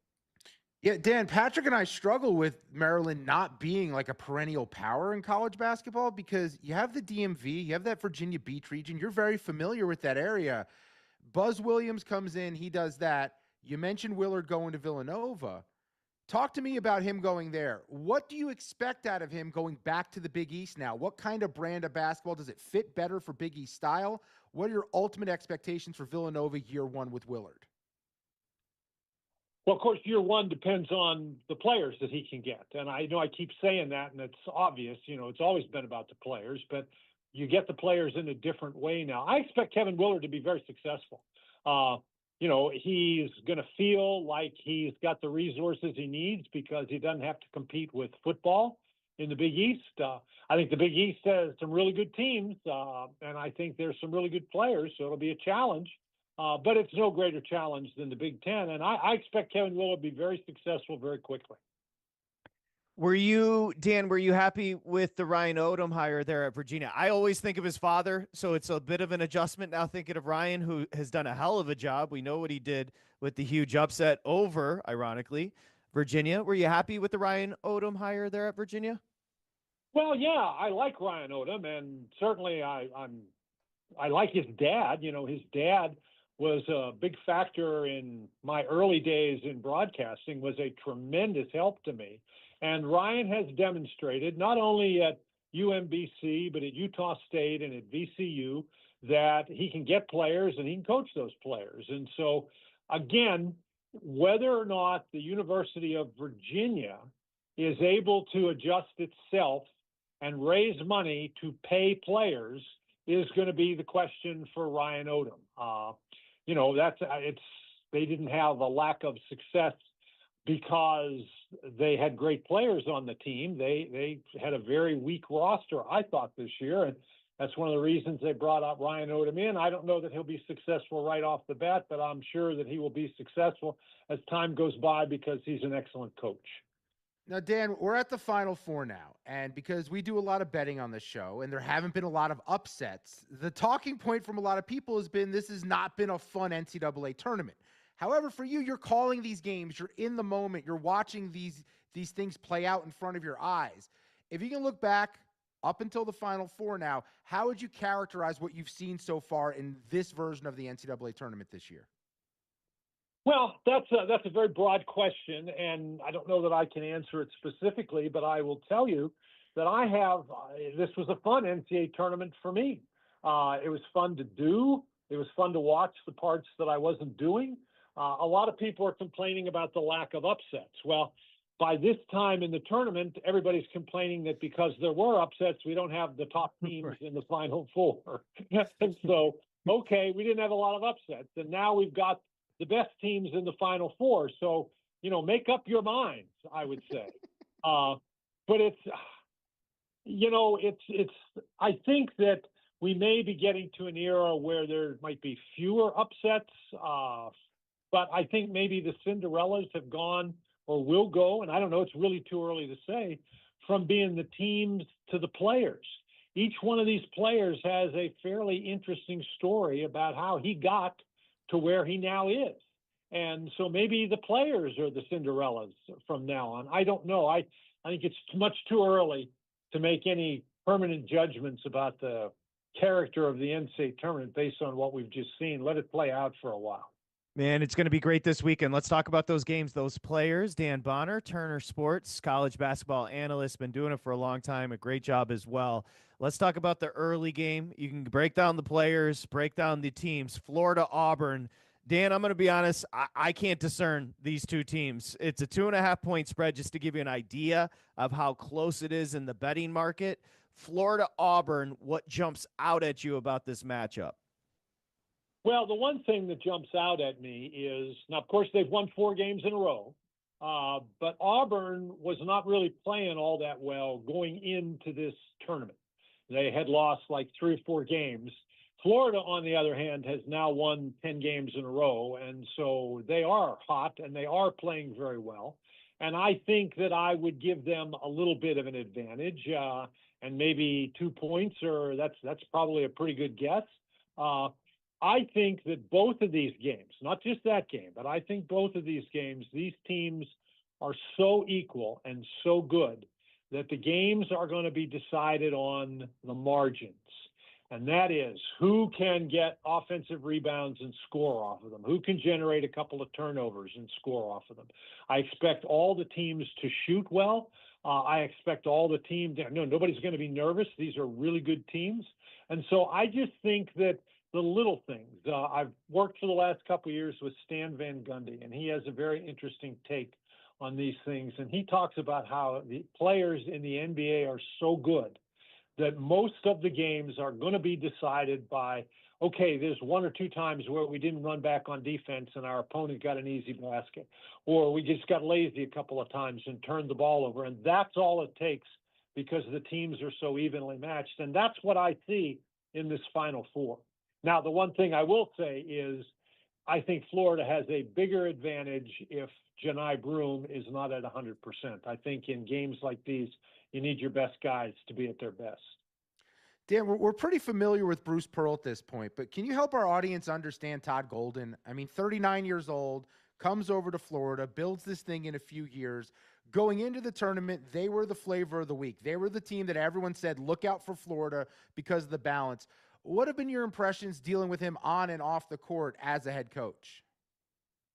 Well, he seems, you don't get a lot of opportunities to, deal with the coaches, to sit down and spend a lot of time with them. But the time that he spent with us, he impressed me. He has a very good idea of what he wants from his players. His players clearly like him. And he's got a certain amount of depth, particularly depth with his big guys that's rare today in college basketball. And he's got one of the best closers in the game in Walter Clayton Jr. I mean, if his team gets involved in a close game, he's got a guy to whom he can throw the ball and be comfortable that the result is going to be favorable. So I like him as a coach, and I really like his team. Dan, last one. We've got, of course, Houston and Duke. Full disclosure, I love Calvin Sampson. I've loved what he's done with this program, but Duke terrifies me, Dan. Tell me why Houston has a chance on Saturday. Well, I just talked about teams who are hot and teams, maybe who aren't as hot. And Houston has won 15 games in a row, and they've won 30 out of their last 31. Now, of course, Duke has won 15 games in a row and 31 of their last 32. So they're playing pretty well, too. But again, Houston plays so well on the defensive end of the court that will keep them in the game. And if they can stay in the game, then you never know what's going to happen. I'm not sure that Houston has the offensive firepower to beat Duke in a 7-game series.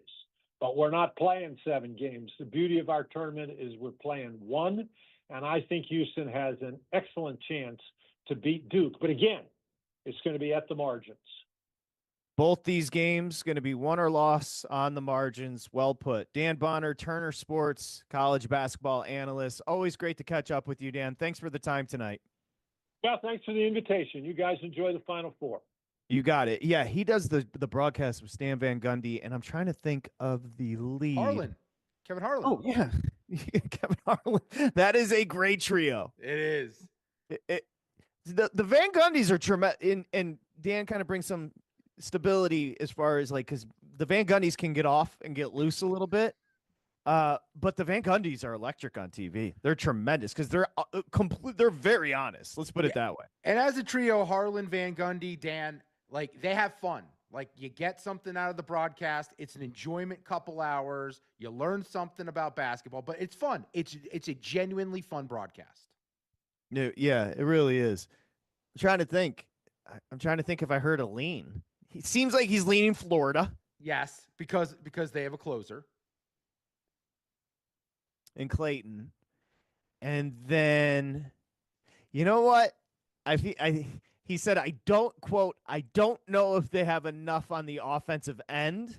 So that leads me Duke. I feels like he likes the favorites. And then we would get a head coaching matchup in the championship of a 37-year-old John Shire versus a 39-year-old Todd Golden at coaches. That would be interesting to me. Yeah, it would be. All right. Thank you to Dan Bonner for joining. We are obviously just a couple of days away from the Final Four. I would say my excitement level for these 2 games, is that like an 8? Well, and 10? I also think we're going to get 2 great games, and Monday we're going to be amped up for something special. That's the vibe I'm getting. I'm nervous we're not going to get 2 great games. I want Kelvin Sampson in that championship game. So I think bad. I'm not trying to. I'll talk more about it tomorrow. Not trying to confuse anybody. I think Florida Auburn will be a great game. Yeah, I'm very concerned about that plus 650 on the Cougars. Very concerned. I am. Here's why. Houston buried Tennessee. Tennessee didn't really get back into it, but Duke would have gotten back into that game. It also feels like because they went on a little bit of a dry streak there in the second half, Houston scoring. And Houston, if you go on a dry streak scoring against Duke, they're going to pummel that ass. And Houston, every year, something weird happens where they just don't show up at all offensively. And Purdue, they struggled with, but I have concerns. You know what I'm going to say. Playing in the football stadium, the consistent shooting for Houston, because it does tend to unravel at this point for them. So that is my issue there. And then the other side for Duke, they're probably going to come out and let everyone else score but Cooper Flagg. And then when Flagg has to step up and score, they're going to do that. That concerns me because I do believe Duke can score at will against anyone, even Houston. Yeah, we'll circle back to your calls here, VSiN Live, Mad Dog Sports Radio. We also have Trey Hendrickson, who is making the media rounds. We got him with McAfee. Yeah. He is, I'm sure he has an agent. but he is he's being a proponent for himself. If you ask him to come on a show, he'll come on a show and tell you why he deserves a big contract. And good for Trey Hendrickson, who's had 17 and a half sacks the last 2 years. We'll get to that sound as well. VSiN Live, Mad Dog Sports Radio.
all night long.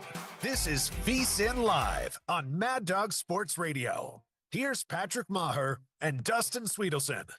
Yeah, those keeping score at home. Yes, the psychopath Jacob has checked in, one of our producers there in New York City. And the last time we talked to Jacob, he was headed to Long Island City to go to a strip club by himself. Then he went to a Yankees game, almost got into a fight with an usher. And today he almost got into a fight on the subway. So if you're keeping score at home, he's still alive. but I don't know how much longer. Anyway, we do welcome you back. VSiN Live, Mad Dog Sports Radio. Dustin Swedelson, I'm Patrick Meagher. Isaiah Ramirez is the lucky man back in New York City who gets to hang with Jacob. We've got Isaiah Wrinkle running our YouTube page at VSiN Live on YouTube. Make sure you stop by.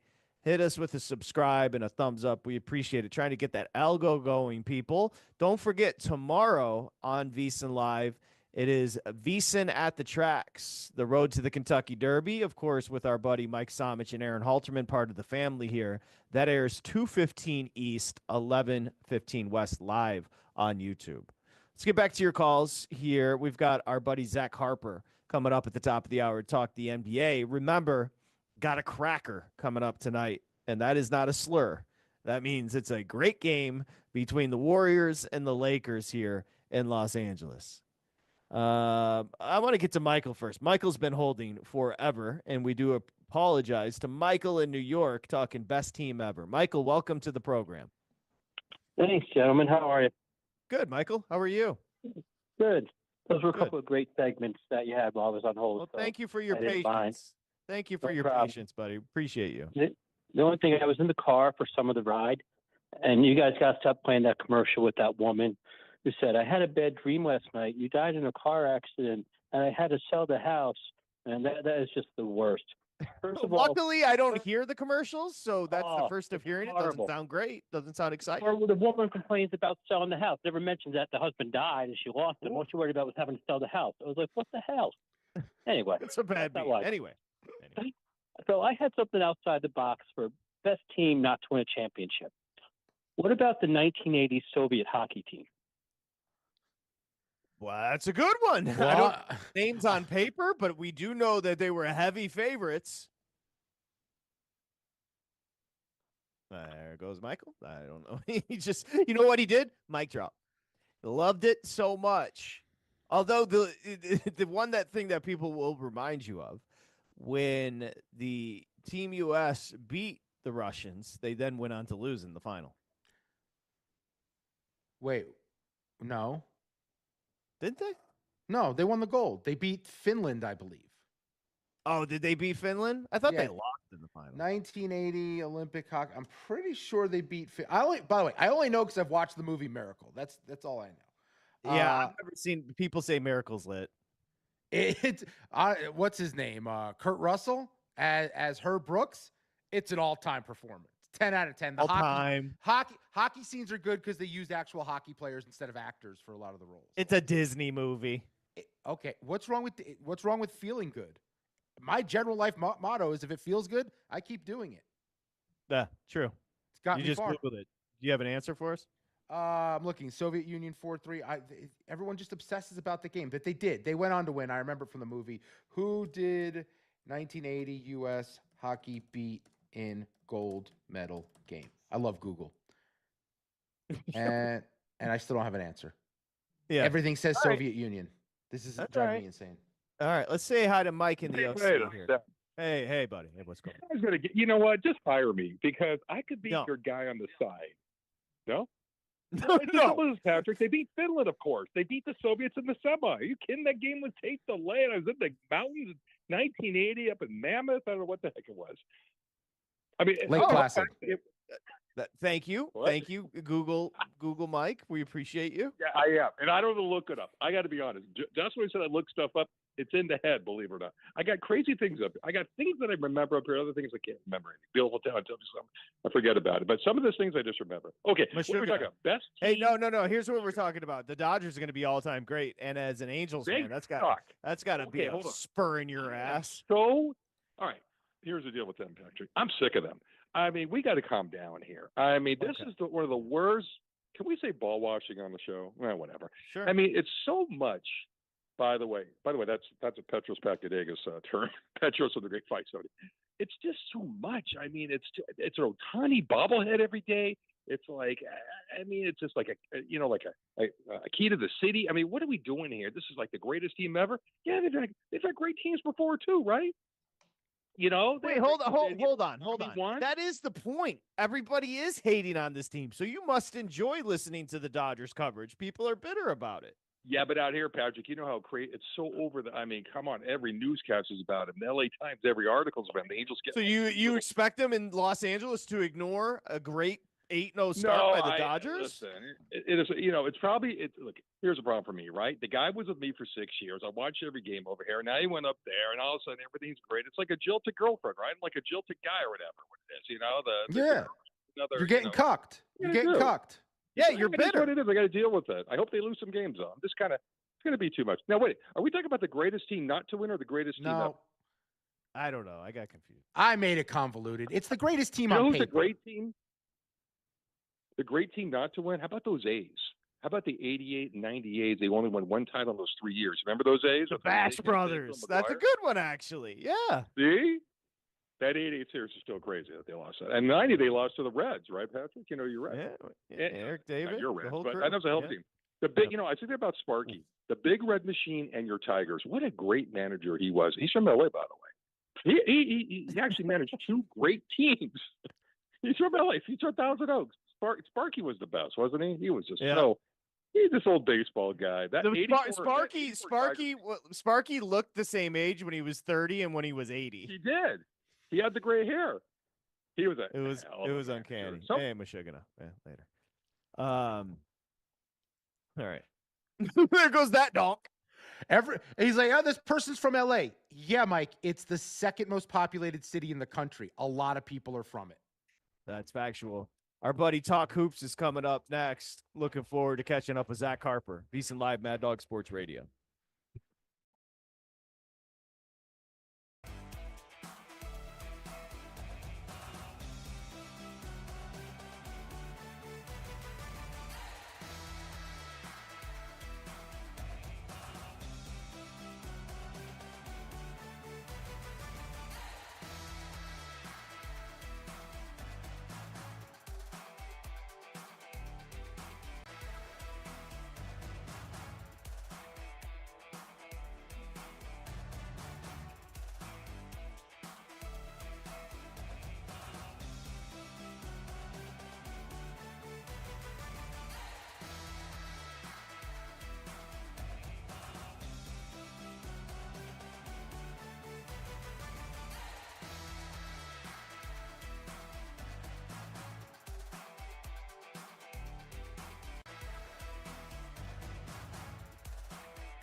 Covering the spread all night long. This is VSiN Live on Mad Dog Sports Radio. Here's Patrick Meagher and Dustin Swedelson. Okay, VSiN Live, Mad Dog Sports Radio. The men's Final Four is set, and college sports radio is live in San Antonio, getting you ready for all the action. Dalen Cuff and Sean Farham, your boys, tomorrow, noon East, and they will preview Florida v. Auburn, Duke v. Houston, the matchups on SiriusXM College Sports Radio, Channel 84, in the car, and the SiriusXM app. What's so funny? It's because you got both names wrong. It's just funny. It's Dallin Cuff and Sean Farnham. That's no disrespect. I just don't know anything about the industry. That is no disrespect to Dalen Cuff and Sean Farham. Did I do it correctly? I'm sure they're. I think I've seen both of them, and they're both very good. Oh, Look, that's what it says in front of me on the sheet. Blame Eric Spitz. All right. Now, as we do welcome you back, this is a reunion of sorts in many ways. We haven't talked to Zach Harper at Talk Hoops in a while, of course, but also he's making his triumphant return to Mad Dog Sports Radio.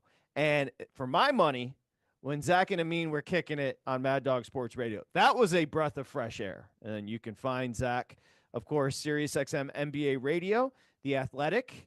You got the podcast and everything. Z Harp, it's good to see you, buddy. How are you? I'm great, man. It's great to be here. It is great to see you.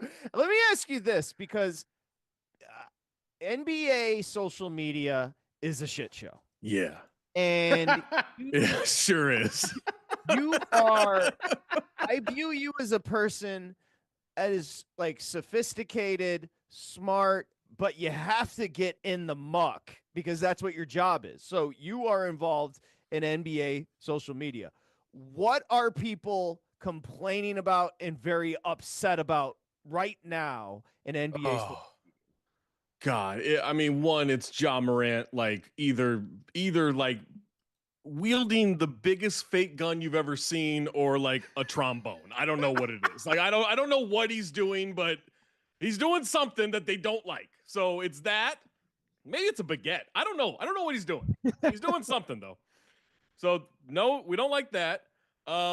Tanking. We don't like tanking. We never like tanking. I have a fix for it. It's super simple to solve. You just unweight the lottery. Like, you just do it. You unweight the lottery. You miss the playoffs, you got a 1 in 14 chance of getting it. And people are like, oh, teams are going to tank out of the playoffs. They're not. Owners love money. They love the chance of money. They're going to go for even 2 games of playoff revenue at home. They'll go for that. Every once in a while, you will have a team actually tank out of the playoff scenario, play-in scenario, to go for that pick. You know what you do? You rig it. You rig it so they don't get to win. I have no problem with that. Like, just absolutely do that. Like that. And then they cry like, oh, but what about the really bad teams? They don't get a chance. Good. Screw them. They're not good. They don't know how to do it. They're going to screw up the pick anyway. They don't deserve it. Okay? Like they don't get it. So tanking, boom, solved it. We don't have to do this Utah Jazz thing anymore. You know what the Utah Jazz are doing? This is insane. This is insane. Which, by the way, you're not allowed to say insane anymore. I found that out. You're not like, that's not allowed. It's bad for mental health. With someone who has bad mental health, let me tell you, doesn't solve it by taking that word out of the lexicon, but whatever. All right.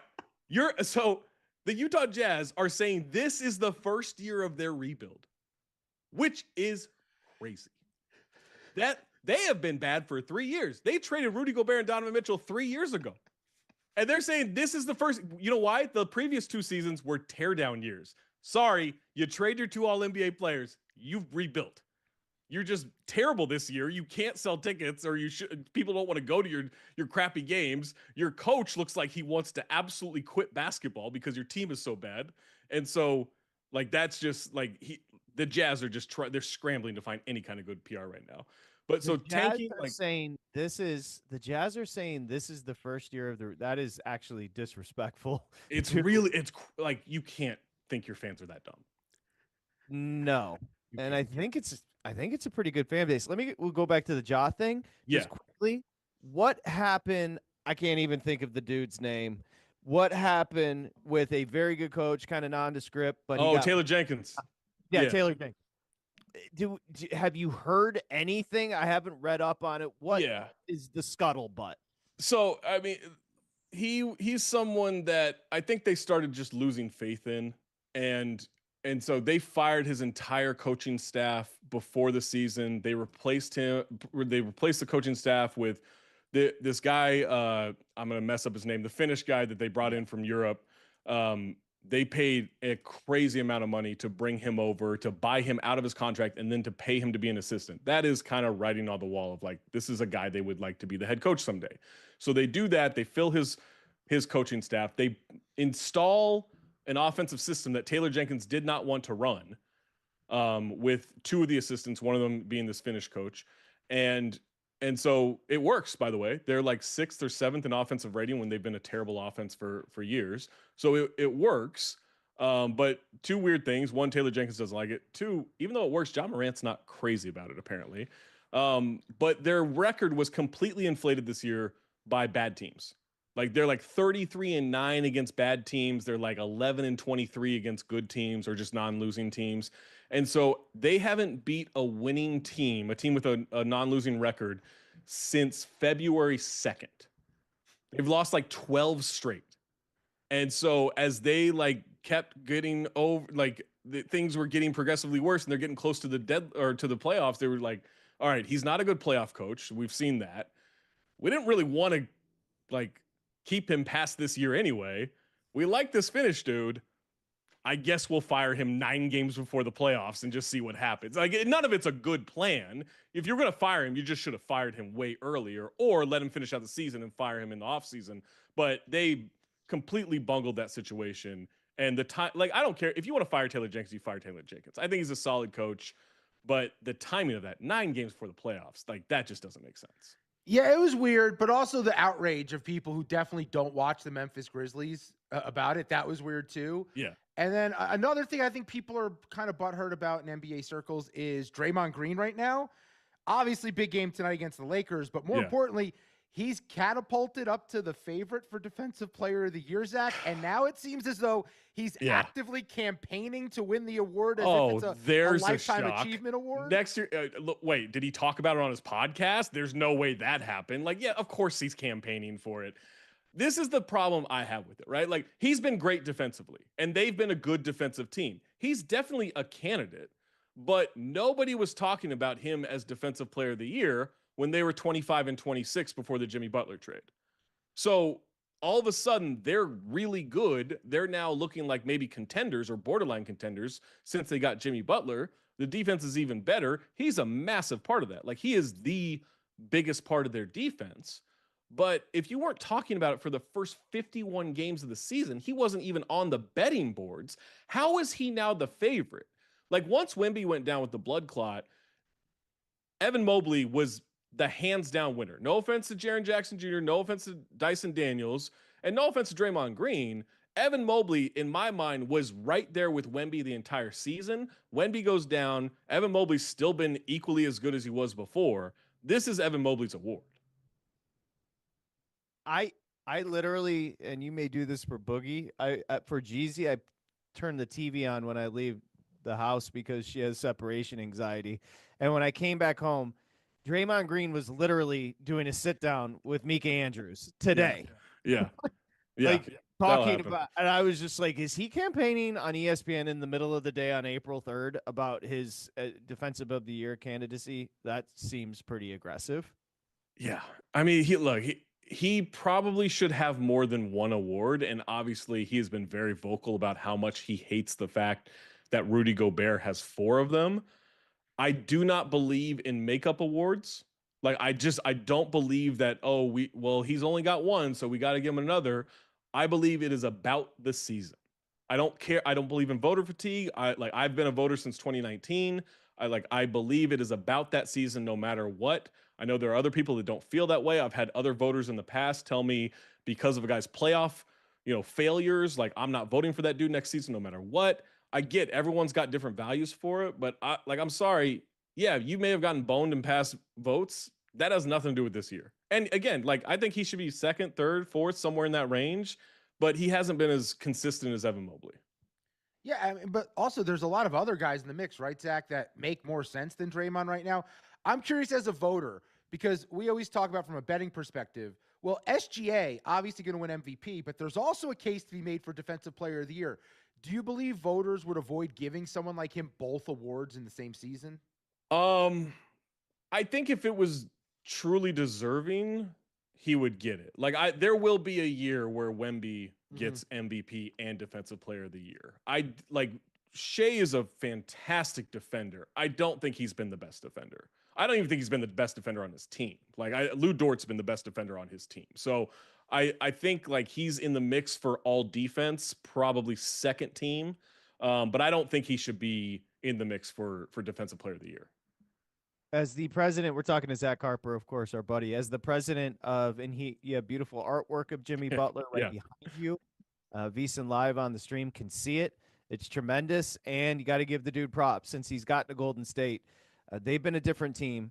They play tonight here in Los Angeles. Speaking of the Grizzlies, Steph went crazy. I thought he was going for the what is it, 16 or 14 for 14, the record? yeah. No, yeah, 14. I thought he was going for that.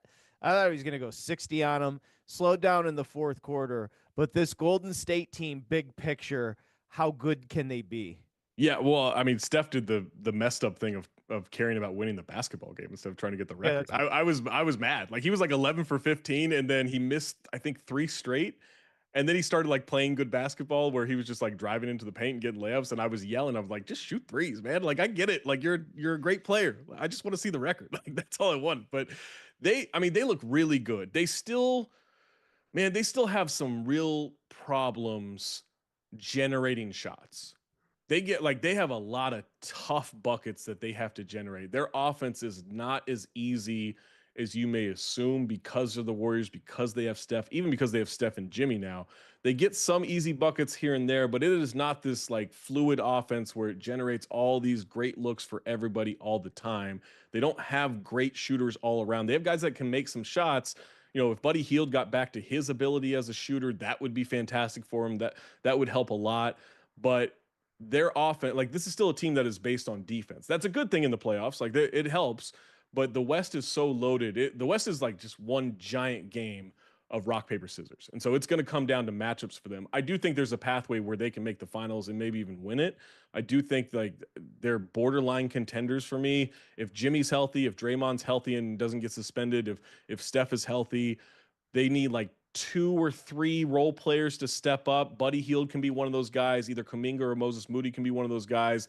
This second round pick that they have, Quentin Post, who has stepped up, you know, halfway through the season, has been fantastic for them. I think he can be one of those guys right away, which seems unreasonable. But they're just right in the mix there where they're missing one guy. I don't know who that one guy is, but it would help if like someone could just go get a bucket. And they're taking on the Lakers tonight, Zach. So I'm curious what you think about this, because the Lakers defense was getting all the hype about a month ago, post Anthony Davis swap for Luka, and the defense was great. They were shutting teams down. Now all of a sudden, it seems like every single team has the green light beyond 3, and they're hitting everything in their face. About 39%, I want to say it is, over their last 7 games from 3 defending the perimeter. What has gone wrong of late for the Lakers defensively? I mean, I think some of it is, you know, Luka is Luka, right? Like Luka's not a good defender, and so he's going to be slow. Some of it is like Gabe Vincent's a solid defender, but he's like maybe 6 feet tall. So like you can be in place, but if you can't really contest a shot, there's only so much you can do. They've been kind of out of rotation. They've been scrambling a little bit. And sometimes teams just hit shots, you know, like sometimes it's just bad luck. The defense, it's been good in the regular season games on a random night. I still, even with the success they were having, I still question, what does that look like in a playoff series where you game plan for them and you know this is how we will dissect this, this is how we are going to attack. If they're going to run out Jackson Hayes and Luka Doncic at the start of every game, well, we are going to figure out how to attack that every single possession until they say uncle and they sub him out, because those are 2 really bad defenders. Really, really bad defenders. You can throw Vando out there and you can throw Dorian Finney-Smith out there, and LeBron is defending again and Austin Reeves is a solid defender. Like you can throw all these guys out there, but if you have 2 really like bad minus defenders on the court at once, there's only so much you can do as a team. And so they still have to prove once they're in the postseason that they have the schemes to make up for those moments. I don't think Jackson Hayes is going to play a lot of minutes, but then you have a size issue against some of these teams. Again, it's going to be just a matter of matchups. I don't really buy the defense being as good as it was, even for the extended period, but their offense might be so good it doesn't matter. Are you concerned? Zach Harper joining us here, VSiN Live, Mad Dog Sports Radio. Dustin just mentioned that we're discussing the big matchup tonight here in Los Angeles with the Warriors in town. I believe the Lakers are a 1-point favorite there, 230 on the total. Any concerns around Cleveland? Or are we good? They have not played great basketball as of late. And it's funny, like I was looking, I'm like, man, they've really struggled. And then I looked at the standings, like they have 60 wins. Like it reminds you like what a season they've had. And they've had a historic season. They're the only team in NBA history to have 3 different 12-game win streaks. Like they really do go on these runs. They, with the DeAndre Hunter acquisition at the deadline, kind of molded all the wings that they had into one like really good wing, which is exactly what they needed. I still have some questions about Donovan Mitchell. I don't believe in his playoff resume as much as other people do. I think it's really based on like his rookie season and the bubble, and since then it's been pretty spotty. Darius Garland kind of started slipping the last month or so, and he had a bit of a rough playoff the last year or two, and so I want to see how he plays. I want to see how Evan Mobley steps up. But everything about this team points toward they've solved their problems in terms of the way they play and the schematics and everything. They're the best 3-point shooting team in the league. Everything points toward they've solved it. So we have to see it in the playoffs, but I'm trying to divorce myself of those 2 previous years because that's not them anymore, or at least it shouldn't be. So I'm buying in, but also like that Celtics team is on fire right now. Yeah. What about in the West, Zach? Because I have this issue just because I'm a weirdo and you're a free thinker too. So I don't think you go into the group think like everyone else. I'm nervous about where this is going. Yeah. It's not about underwear choices. We'll get to that later. It's about the Oklahoma City Thunder. And every person that we talk to that is an NBA nerd, that loves the sport, that follows it night in, night out like you, they go, Oklahoma City, it's inevitable. They're going to the finals. They're the best team in basketball. And I just keep thinking, hold on. That's a team in crunch time that I know they have one go-to scorer I can trust. There's a lot of youth and inexperience when it comes to deep postseason runs. You've got a situation where they don't have a go-to vet to rely on who's been through this before. And more importantly, there's a lot of teams in the West that have been there, done that in the postseason. Where do you stand with Oklahoma City? Do you believe that they will be representing the West in the finals? Well, you say they have one crunch time scorer to go to. I don't know how you say that. They've played in 5 games that have been decided by 3 points or less. They don't play in crunch time games. I don't even know. Like, I don't know how we judge it. They've played in, like, they don't play in close games. They just tied the record for double-digit wins in a season with 50. Like, I mean, I don't know how to evaluate them. Like, everything in the regular season says historic dominance, and it points towards, yes, they are going to represent the West. Like, you can't ignore all of this evidence, but they're still so young and inexperienced. They've won one playoff series as a group, and it was against a Pelicans team that didn't have their best player. Like, I'm not trying to dismiss them. I just legitimately don't know what to do with them because history of the league says you have to hit all these steps. You have to have these failures and learn from that and move forward, and they haven't done any of that. Like Sam Amick wrote this great article for The Athletic the other day about Shai Gilgeous-Alexander is using that loss to Dallas in the second round last year and the loss to France or wherever it was in the Olympics as like the fuel for this season and what he's doing. He's the MVP and they're the best team and historically and they might get 70 wins and all this stuff, and talks about this speech he gave. I watched Court of Gold too. The coach had to tell him to talk. He's like, hey, you're the best player. You want to say something after this loss? And he's like, oh, yeah, I mean, we'll get him next time. Like, I was like, that's not leadership. Now, I'm not saying he's not a leader. I didn't take that the same way. I looked at that and I was like, I don't know, man, that's kind of weird. Like, that was a real weird situation. Like, and so I still look at them as so young, and they might get to the second round and face a bad matchup and go through the same stuff again. They might march through and sweep the Western Conference. I legitimately do not know what to think with them. I'm not putting them through to the NBA Finals. I'm not putting them through and hoisting the Larry O'Brien trophy. And it's kind of a cop-out, but I could see them facing a Lakers team and Luka and LeBron are just too much for them. I could see them facing Nikola Jokic, and it's just too much. I could see them facing the Timberwolves, and that size is of Gobert and Naz Reid and even Julius Randle to some extent, and Ant Edwards is big, right? Like that could be too much for them. I could see them also obliterating all those teams. Like, I have no idea.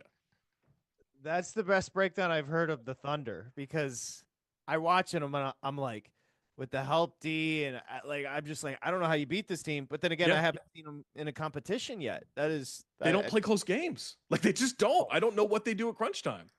Their spread, like, they were hosting the Pistons and the spread was like 14.5. Yeah. And they're a playoff team. So it's like, they don't even, and credit to them. We started off this conversation with people pissed off about tanking and taking games off.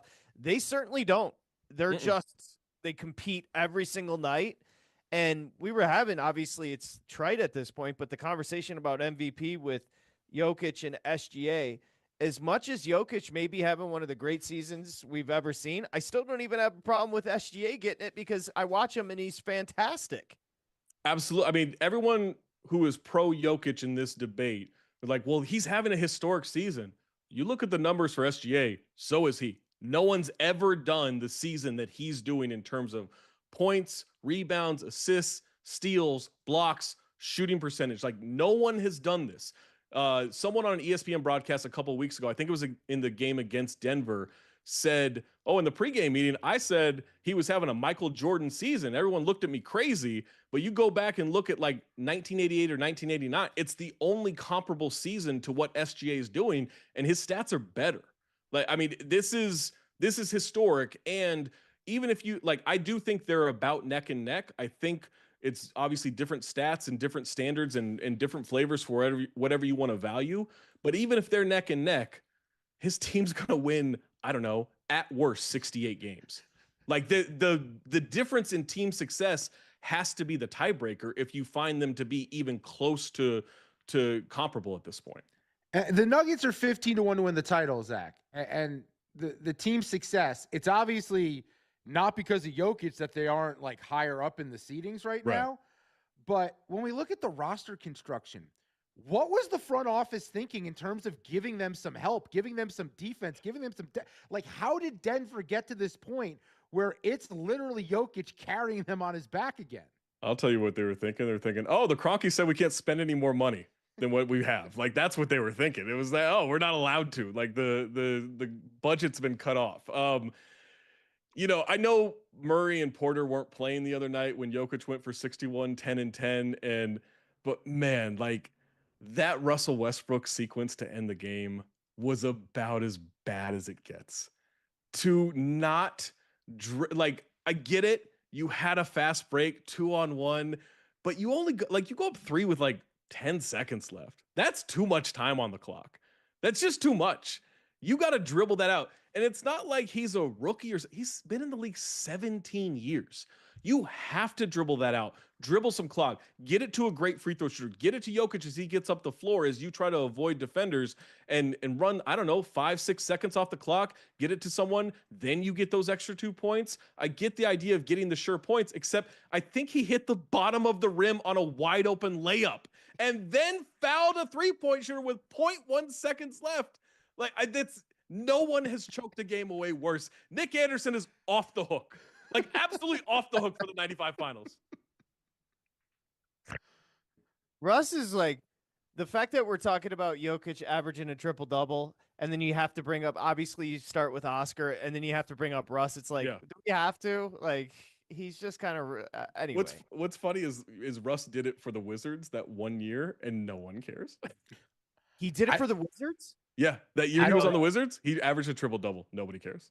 I don't remember that at all. It's insignificant. Yeah. He was literally just stat padding, I should say. Before we say goodbye, I want to bet this game tonight because degenerate. It's essentially a pick 'em with Golden State and Los Angeles. Do you have an opinion? I think the Lakers probably win just because the Warriors are on a pretty long road trip. They are different with Jimmy than they were before, obviously, and he does give them a boost. Curry is back, and he's looked pretty good since that he fell on his back and they called it a pelvic contusion. I just don't understand the body. That doesn't make any sense to me. But like he does look really good since coming back. I just think LeBron's back from his injury for a few games. He looks pretty good. They look good. The big three for them looks good. They're at home. I just feel like the Lakers have that slight edge. I would expect them to win. By the way, Steph's 3-point prop tonight is set at 4.5. Oh, way over. Oh my God. Does he get the The 5? average is 4.5. Yes. The answer is yes, he does, and I Yeah. just bet that he will. Yeah. Oh. God. You have a problem with that, big guy? No, I'm all for it. I'm on Luka over points. I think this is where we see facilitator LeBron go, you know what? Let Luka do his thing. And I went back and looked. Luka dominates in this matchup with the Warriors. Over 28.5 points, 6 of his last 7 against the Warriors. What's the number set at tonight? 28.5. Also, and I think also LeBron gets Draymond too. So that means he'll probably be forced. Draymond's been doing a lot of propaganda. It would be funny if he got lit up tonight. That's usually how that goes. God, he was on TV today. Maybe it was pre-recorded. No, it was today. It was today. Yeah. I will say this: he dresses well. Oh, he's got hundreds of millions of dollars. He better dress well. He's got that commercial running every 6 seconds every time we go to break. The one with the lion or the cheetah. Better worry about the Grizzlies. Don't forget about the Wolves. Protecting his daughter. Oh my God. Yeah. Out to Saginaw, Michigan. Well, it's great to catch up. Zach Harper, The Athletic, of course, SiriusXM NBA Radio. You can always find him at Talk Hoops. All the podcasts as well. Maybe some good stuff coming down the road, which we heard about before, but we're not going to go there. With the cinephobe stuff, is there a movie recently you've seen that has stood out? Yes, we did both American Ninja 2 and Angels in the Outfield. Oh, wow! Like the 80s and 90s were. I mean, even Angels in the Outfield. I don't think there was a single movie made from 1981 to 1996 that wasn't fueled by cocaine. It just doesn't make any sense. But what a cast! Tony Danza, Joseph Gordon-Levitt, Danny Glover, young, what's his name with the schnoz? Adrian Brody? Tony Danza, out of nowhere, they're just like, by the way, he's dead in 6 months. Don't tell him. What? That's a kid's movie. It's true. I forgot about that. And then Danny Glover tries to kill him on the mound. He throws 158 pitches in that game. None with the help of the Angels, by the way. The actual, like the Angels from the sky. None. They don't, because you know why? They don't involve themselves in championship games. What? How's that a rule? How is that their code? Crazy. Oh, I got one more thing, because you are our pop culture guy. You're a guy who watches everything. Patrick loves soccer, and you don't have to love soccer to love this, but I've been trying to tell him that if he watches Ted Lasso, he will feel good on the inside of his body and his soul. Can you please help him understand that Ted Lasso is as good as the hype? Patrick, I am completely dead inside. I love Ted Lasso. It made me feel great. I've watched the first season probably 10 times. It's no disrespect to you, big guy, but I like the cosign. I'll watch it. I knew I needed to do that. At least the first season is really good. It gets a little, second season it's not as good. Third season's a little iffy, but the first season's great. Yeah, the first season's like a 10. Second season, they get a little deep on you. A lot of therapy. A lot of it hit home, by the way, for your boy. And then season 3, they do an okay job. Is good in it. He's great. He's fantastic. He's a likable guy. Yeah, he's fantastic. Is it about soccer? Yeah, it's about a soccer club. Yeah, I mean it's about life around soccer. Yeah, it's loosely based around soccer. What is the reason you say that 90s? I'm fascinated that it's fueled by Coke. What is the reason? Like, what's the theme? Because out of nowhere, they're just like, we're going to kill this pitcher for no reason. In a child's movie where angels are supposed to affect baseball games. Matthew McConaughey's in it. Adrian Brody, like it's nothing but Oscar winners and nominees. Oh. Joseph Gordon-Levitt is the child. Like it's a great cast, and Tony Danza. That is an all-star cast. I'm not gonna lie. It's a great cast. McConaughey's in the movie? Yeah, young McConaughey. I don't even Mhm. think he speaks in the movie. Barely, like 2 lines. Yeah. That's hilarious. Makes a great catch. I remember that. Makes a great over-the-shoulder catch. Oh, well, maybe I'll watch it. I'll listen to Cinephobe instead. Zach Harper, great to catch up, buddy. Nice to see you. Nice haircut too. You look sharp. Appreciate you guys. Thank you. All right, there you go. Z Harp, who is a tremendous person. And remember, you can find him, The Athletic, SiriusXM NBA Radio, familiar voice here on the channel as well as he did many years on Mad Dog Sports Radio. I'm so bitter about the Lightning and Senators. We had 3 goals going into the third, and we got nothing in the third. I just needed to go over 5.5. I'm so pissed. What's the final? It's going to be 2-1 Ottawa. Okay. Halterman did give that out. I'll give him some credit there. He did give out Ottawa. Yep. The Lightning I believe, on a back-to-back. So, yeah, the Lightning were laying a price there. Good job, Aaron Halterman. You want to do Smash or Pass next? Yeah, Smash or Pass, where I will ask you about an NL MVP candidate that I think the price is a little too long on. All right. I like the tease, and I like the game. That's coming up next. VSiN Live, Mad Dog Sports Radio.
Live betting reaction to all of the night's action. You're tuned in to VSiN Live on Mad Dog Sports Radio. Here's Patrick Meagher and Dustin Swedelson. All right, VSiN Live, Mad Dog Sports Radio. We got you back. We were just clowning with your boy Jacob. Listen, I don't know. I just don't. I don't know about him. Isaiah's is normal. Naya's normal. No. We got a rotating cast of producers in New York City. Jacob, not period, normal, period, full stop. Yeah, no, you know about him. You definitely know about him. You know too much about him. That's the problem. That's how you know he's not normal. I don't know one fact about Naya. Naya comes in. She's super professional. Yeah, that's what I like. And you know what? It makes me love her. Isaiah, we really don't know a lot about when he chimes in. He likes Ted Lasso. But he chooses his moments wisely to jump in, and it's always good. Jacob, you don't have to ask him a question. He's going to let you know what he's got going on, and it's always something insane. And he also just revealed he idolizes Dustin's career path, which is ask Dustin if he idolizes his career path. Which is true. He did say that. So we like to hear that. Good job. Smash or pass time. Let's get to it. We'll get to your calls as well before we get out of here.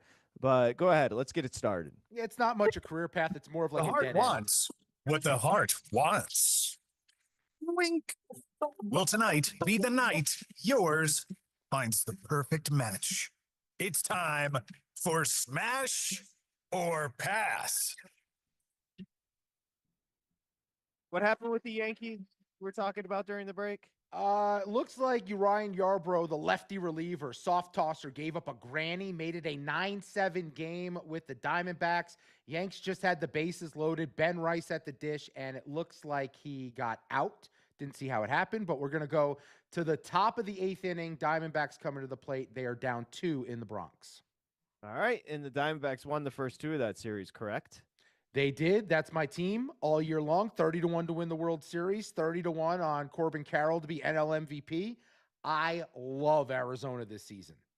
Let's get to Smash or Pass. What's up first? Well, speaking of the NL MVP, there is a guy that his number jumps out to me, and that is Kyle Tucker of the Chicago Cubs. Hit his 4th home run of the season the other day. He's off to a 12-for-37 start, 4 homers, 11 ribbies, 5 doubles, 2 steals. He's also in a contract year. The question is, will the Cubs be signing him to a long-term deal, or will Kyle Tucker end up being trade bait if the Cubs are somehow out of the race in the National League Central? But right now, with the hot start, playing in Wrigley, his MVP odds are 18-1 over at DraftKings. Smash or pass Kyle Tucker to be in the mix with Shohei for NL MVP. Oh, no. There's just no freaking way. I'm sorry. I got to pass it. You laid it out perfectly, and then you brought up the key name, and that is, unless Shohei trips over that dog, he is winning the MVP. That's sorry. No offense to Kyle Tucker's family. Pass. So you're right. This reminds me of a couple years ago. You said to me, and by the way, it ended up happening. Why am I not sending you 10 grand right now to bet on Jokic for MVP at plus 110 or whatever it was? You can still get plus 150 on Ohtani for NL MVP. If he just pitches in like 10 games and hits like he normally does, I don't know how you make a case for anyone else. It makes it difficult. So I understand. Yeah, you can't. The Kyle Tucker thing's interesting. I can guarantee they keep him if they play the A's the rest of the year. Yeah, they play in that AAA stadium. But the Cubs, I think, are a little overvalued in the market, and I think you agree. I agree. I'm not buying the Cubs long term. However, I did buy one guy this morning. National League Cy Young market. And it's a weird name that maybe people aren't thinking about, but Michael King of the Padres. So 11 strikeouts, 5 innings, 2 hits against the Cleveland Guardians the other night on Tuesday. Second half of last year, he's a guy who figured it out. This is what I'm trying to sell you on. 11 starts of 2024 in the second half, 2.15 ERA, 72 strikeouts, 62 2/3 innings. You can find him 30-1 National League Cy Young. Smash or pass Michael King to be in the mix, where Zach Wheeler, perennial favorite, guys like that atop the betting board. Yeah, I'll definitely smash that. I was looking up King because I wanted to fade him against the Guardians the other night, and he had a rough first outing this year, but hasn't he been pretty consistent the past few years? Yeah, well, he was good. He was a reliever with the Yankees, and he was awesome. Then he was traded to San Diego in the Juan Soto deal. They let him start. First half, he was good. Second half, he was great. He was dominant. The 11 strikeout thing is key. And I know it's the Guardians. The offense is not always great, but the reality is that guy can go with double-digit strikeouts against just about any team in the league. When you have that ability, you can rack them up, and that's what these voters look at. They look at ERA, which will be great because he plays in Petco. Strikeouts will be massive. He'll have all the basic numbers you want out of a Cy Young candidate. 30 to 1 is just a big number.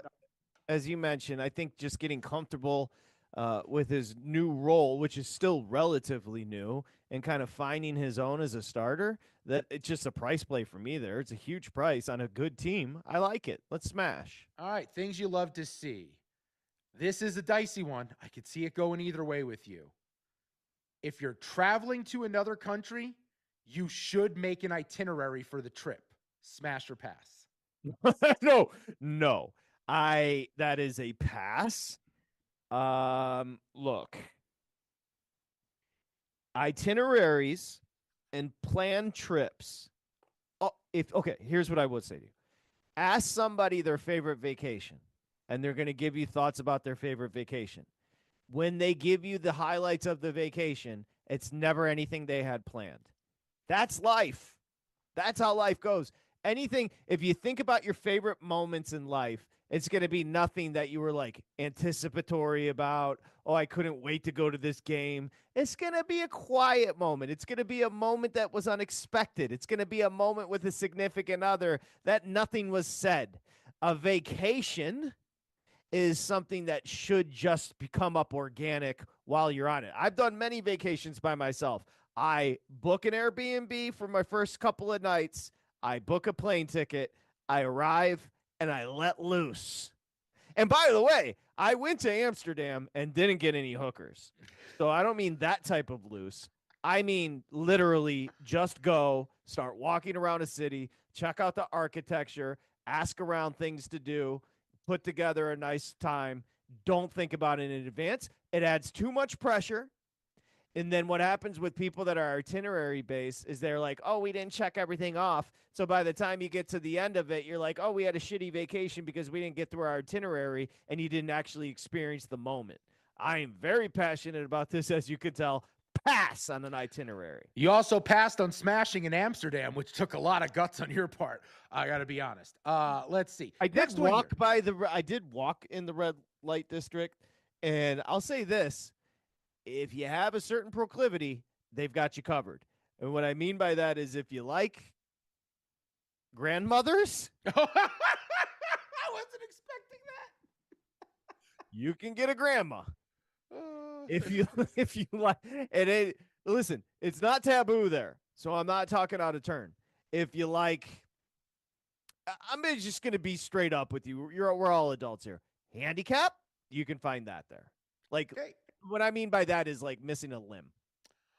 Okay, we're getting a little even too kinky for me with this one. That's saying something. I saw it with my own eyes, and I couldn't believe it. I was just I was laughing my ass off. There's a market for everybody. There's a market for everybody. Love to see it. All inclusive. That's the new definition of an all-inclusive trip. It was. Amsterdam rules, though, by the way. If you just want to go to a place where the culture is all about just like riding bikes and canals and beautiful architecture and good food, go to Amsterdam. Shout out. Hans Christian Andersen. Shout out. The only person I know from there. I don't actually know him. He died a long time ago. Let's see. National championship. You could bet Florida to win it all on Monday at 3-1. Or you could bet Walter Clayton Jr. to be the most outstanding player of the tournament at 4-1. Smash or pass, getting a little extra money and betting Walter Clayton at 4-1. No, they're too deep. I understand your strategy there. They're just way too deep. There's too many guys that can step up. I love Clayton Jr. You mentioned the three-pointer that he hit, which is still one of the crazier shots. It really was wild. In real time, I was just like, what? But Florida just goes too deep. Somebody can take over. I'd have to pass on that. What's their number overall? What's the first 3-1? Yeah, no, 3-1. It's not a big enough difference there for me to buy on Clayton Jr. Yeah, real quick, just we'll get back to the smash pass in a second. I did think the numbers were interestingly large on Houston and Auburn, especially Auburn's plus 550. They're the longest shot on the board. They're only a 2.5-point dog to Florida, where Houston's a 5.5-point dog to Duke, and they're plus 425 versus Duke being minus 110. It feels like Auburn is a little bit mispriced there. It does feel like Auburn's a little bit mispriced. The assumption is, even with the 2.5 number, that tells you the assumption is we're seeing Florida Duke. Yes, 100%. 100%. That's what the market points to. Let's do this. We'll come back. We'll finish up with calls and smash your pass. VSiN Live, Mad Dog Sports Radio.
Covering the spread all night long. This is VSiN Live on Mad Dog Sports Radio. Here's Patrick Meagher and Dustin Swedelson. Okay, VSiN Live, Mad Dog Sports Radio. We'll close tabs before we get out of here. Let's get back to the phones. What we're going to do here is have a little tariff talk, all right, with our next caller. But let me ask you, Dustin Swedelson, before we take our next caller, no shtick, do you know what a tariff is? It is, I know it's a tax on imported goods, but I don't know who pays it. Okay. I guarantee you our next caller knows exactly what a tariff is. He is Hayden in D.C. Hi, Hayden. Oh, this has been a wonderful day, by the way, for those who've been waiting for days like this. If you want to clean out the economic closet, baby, was today a beautiful day. Oh, God bless. And I have to celebrate. Do we live in an alternate reality where after a 3-home run night from Ohtani, including a first pitch game winner in the bottom of the ninth, where that dope is now calling in saying, it's a little too much Ohtani for me to take. Really? What an really? Yeah. Hey, can you help Dustin? What is a tariff? Yeah, the tariff isn't it? It's a tax on an import and export. It's exactly what he said. I mean, he got it exactly right. So, yeah, hey, I knew today was a big day for you. Well, yesterday was Liberation Day. I don't know how you guys celebrated, but I had the champagne out. I mean, it wasn't quite November 5th all over again, but these are minor victories on the road to where we're getting to. Yeah. By the way, and the big fella, have you not watched basketball pre-1999? I mean, for you to say that bunch of, I don't want to use the word with a P, I'll use the word wussies from that Golden State team, especially the mental midget that now plays in Phoenix, they would have gotten their tails whooped by those teams in the 80s if you're playing in the 80s rules. Look, I was born in 85, but you old guys, you love building up those teams. They all had like one scorer. Who else is scoring outside of the main guy on those teams? You would take elbows to the chops from those 88 Pistons, and there wouldn't be a whistle. It was a different game. Ask Charles Oakley. I mean, the X-Man from the Knicks. I mean, those battles with what Riley figured out was like, hey, you just beat the crap out of the Bulls. I mean, a different sport. So, that Warrior team. By the way, I love Curry. I love Draymond. But come on, I mean, they don't have the toughness that some of these historical teams would. The '80s Lakers would have had. I'm sorry, the Celtics. No. The old tariff Hayden. Look, I generally agree with what you're saying, but I'll say the 86. Let me put it this way, Dustin. 86 Celtics. I'm just going by memory. So if I'm off a year or two. And then the 87-88 Showtime Lakers, and then the 89-90 Pistons. In my lifetime, I'll put those three up against any. Because if I give you that 86 Celtic team, it's not just Bird. Ainge was incredible. Obviously, Parrish. McHale was so fundamental. It was ridiculous. So you could just start there. And then if you go to the Lakers, I gave it to you earlier. James Worthy gave you 20. Kareem gave you 16. Magic's an all-timer. Byron Scott was underrated as the scorer. Not Vernon Mac. AC Green as a defender, not into Jimmy hats. That team had multiple scorers. And then my Pistons, look, maybe that's where you could start to argue, but Isaiah's an all-time great. Lambeer was the first stretch big. Lambeer shot threes, people. Look it up. Dumars was great. And then you had people that beat the crap out of you, and Rick Mahorn, Buda Edwards, Dennis Rodman. I mean, listen, those are freaking teams. I get it, but I also have to go off the people that I lived in the moment with. Mark Aguirre. I'd be going off word of mouth. I'd be going off of ESPN Classic after school, coming home and watching those old games. It wouldn't be it wasn't like a team that I watched rise, a team that I watched go through it. So I would just be going off highlights where I know the end result. Yeah, no, I mean, what am I? 7 years older than you. So that was in my prime. I was watching that with bated breath. But you have to at least admit this. I understand everything you're saying about the physicality. They would have looked at prime Steph and prime Kevin Durant specifically like they were an alien from another planet. 6'11", moving the way Durant does, they wouldn't know what to do with him on the outside. Yeah, and John Talley would have taken Durant and twisted him in a pretzel, and Rick Mahorn would have dropped the people's elbow on him. So that is why I don't even know if I said that correctly. That was good. And then my guy Mark Aguirre, you know what we call him? Agua and Pumpkinhead. He had a big ass head, but his jumper was wet. And we traded Adrian Dantley for him. Look it up. Listen, that was. I mean, and I'm not being disrespectful, and I'm not being a get off my lawn person. Those Laker, Celtic, Pistons, Bulls teams, big guy, in succession. Those were that was the best era of basketball in the history of the league. I'm not going to argue. It's definitely not right now. I know that much. Because look what we just did. We went from the Pistons into Pippen, Jordan, Kukoc. I mean, come on, stop it. I'm not literally. Now you gotta be fired up. Yeah, dude, this is the first time I've seen you passionate about sports like this. Came at your childhood. My man over there running around tariffs over there got us into it. Tariff. Yeah. Hey, how much you paying for eggs these days? Let me know. You know who else loved tariffs? FDR, right? Benjamin Harrison. Didn't FDR? William Henley Harrison's grandson. Wait, they were Benjamin related. Harrison. He was the president in between the non-successive term. The first time it happened, Benjamin Harrison in between. Why can't I think of the his guy name? who was elected twice? Yeah. Wasn't he fat? Yeah, he was fat. No, it's not Alex. Shut up. That's just gonna bother me. Why don't I know Bother this? me. Grover Cleveland. Grover Cleveland. Benjamin Harrison in the middle. Love tariffs. That's all I wanted to say. We'll see you tomorrow. VSiN Live, Mad Dog Sports Radio. Thanks to everybody.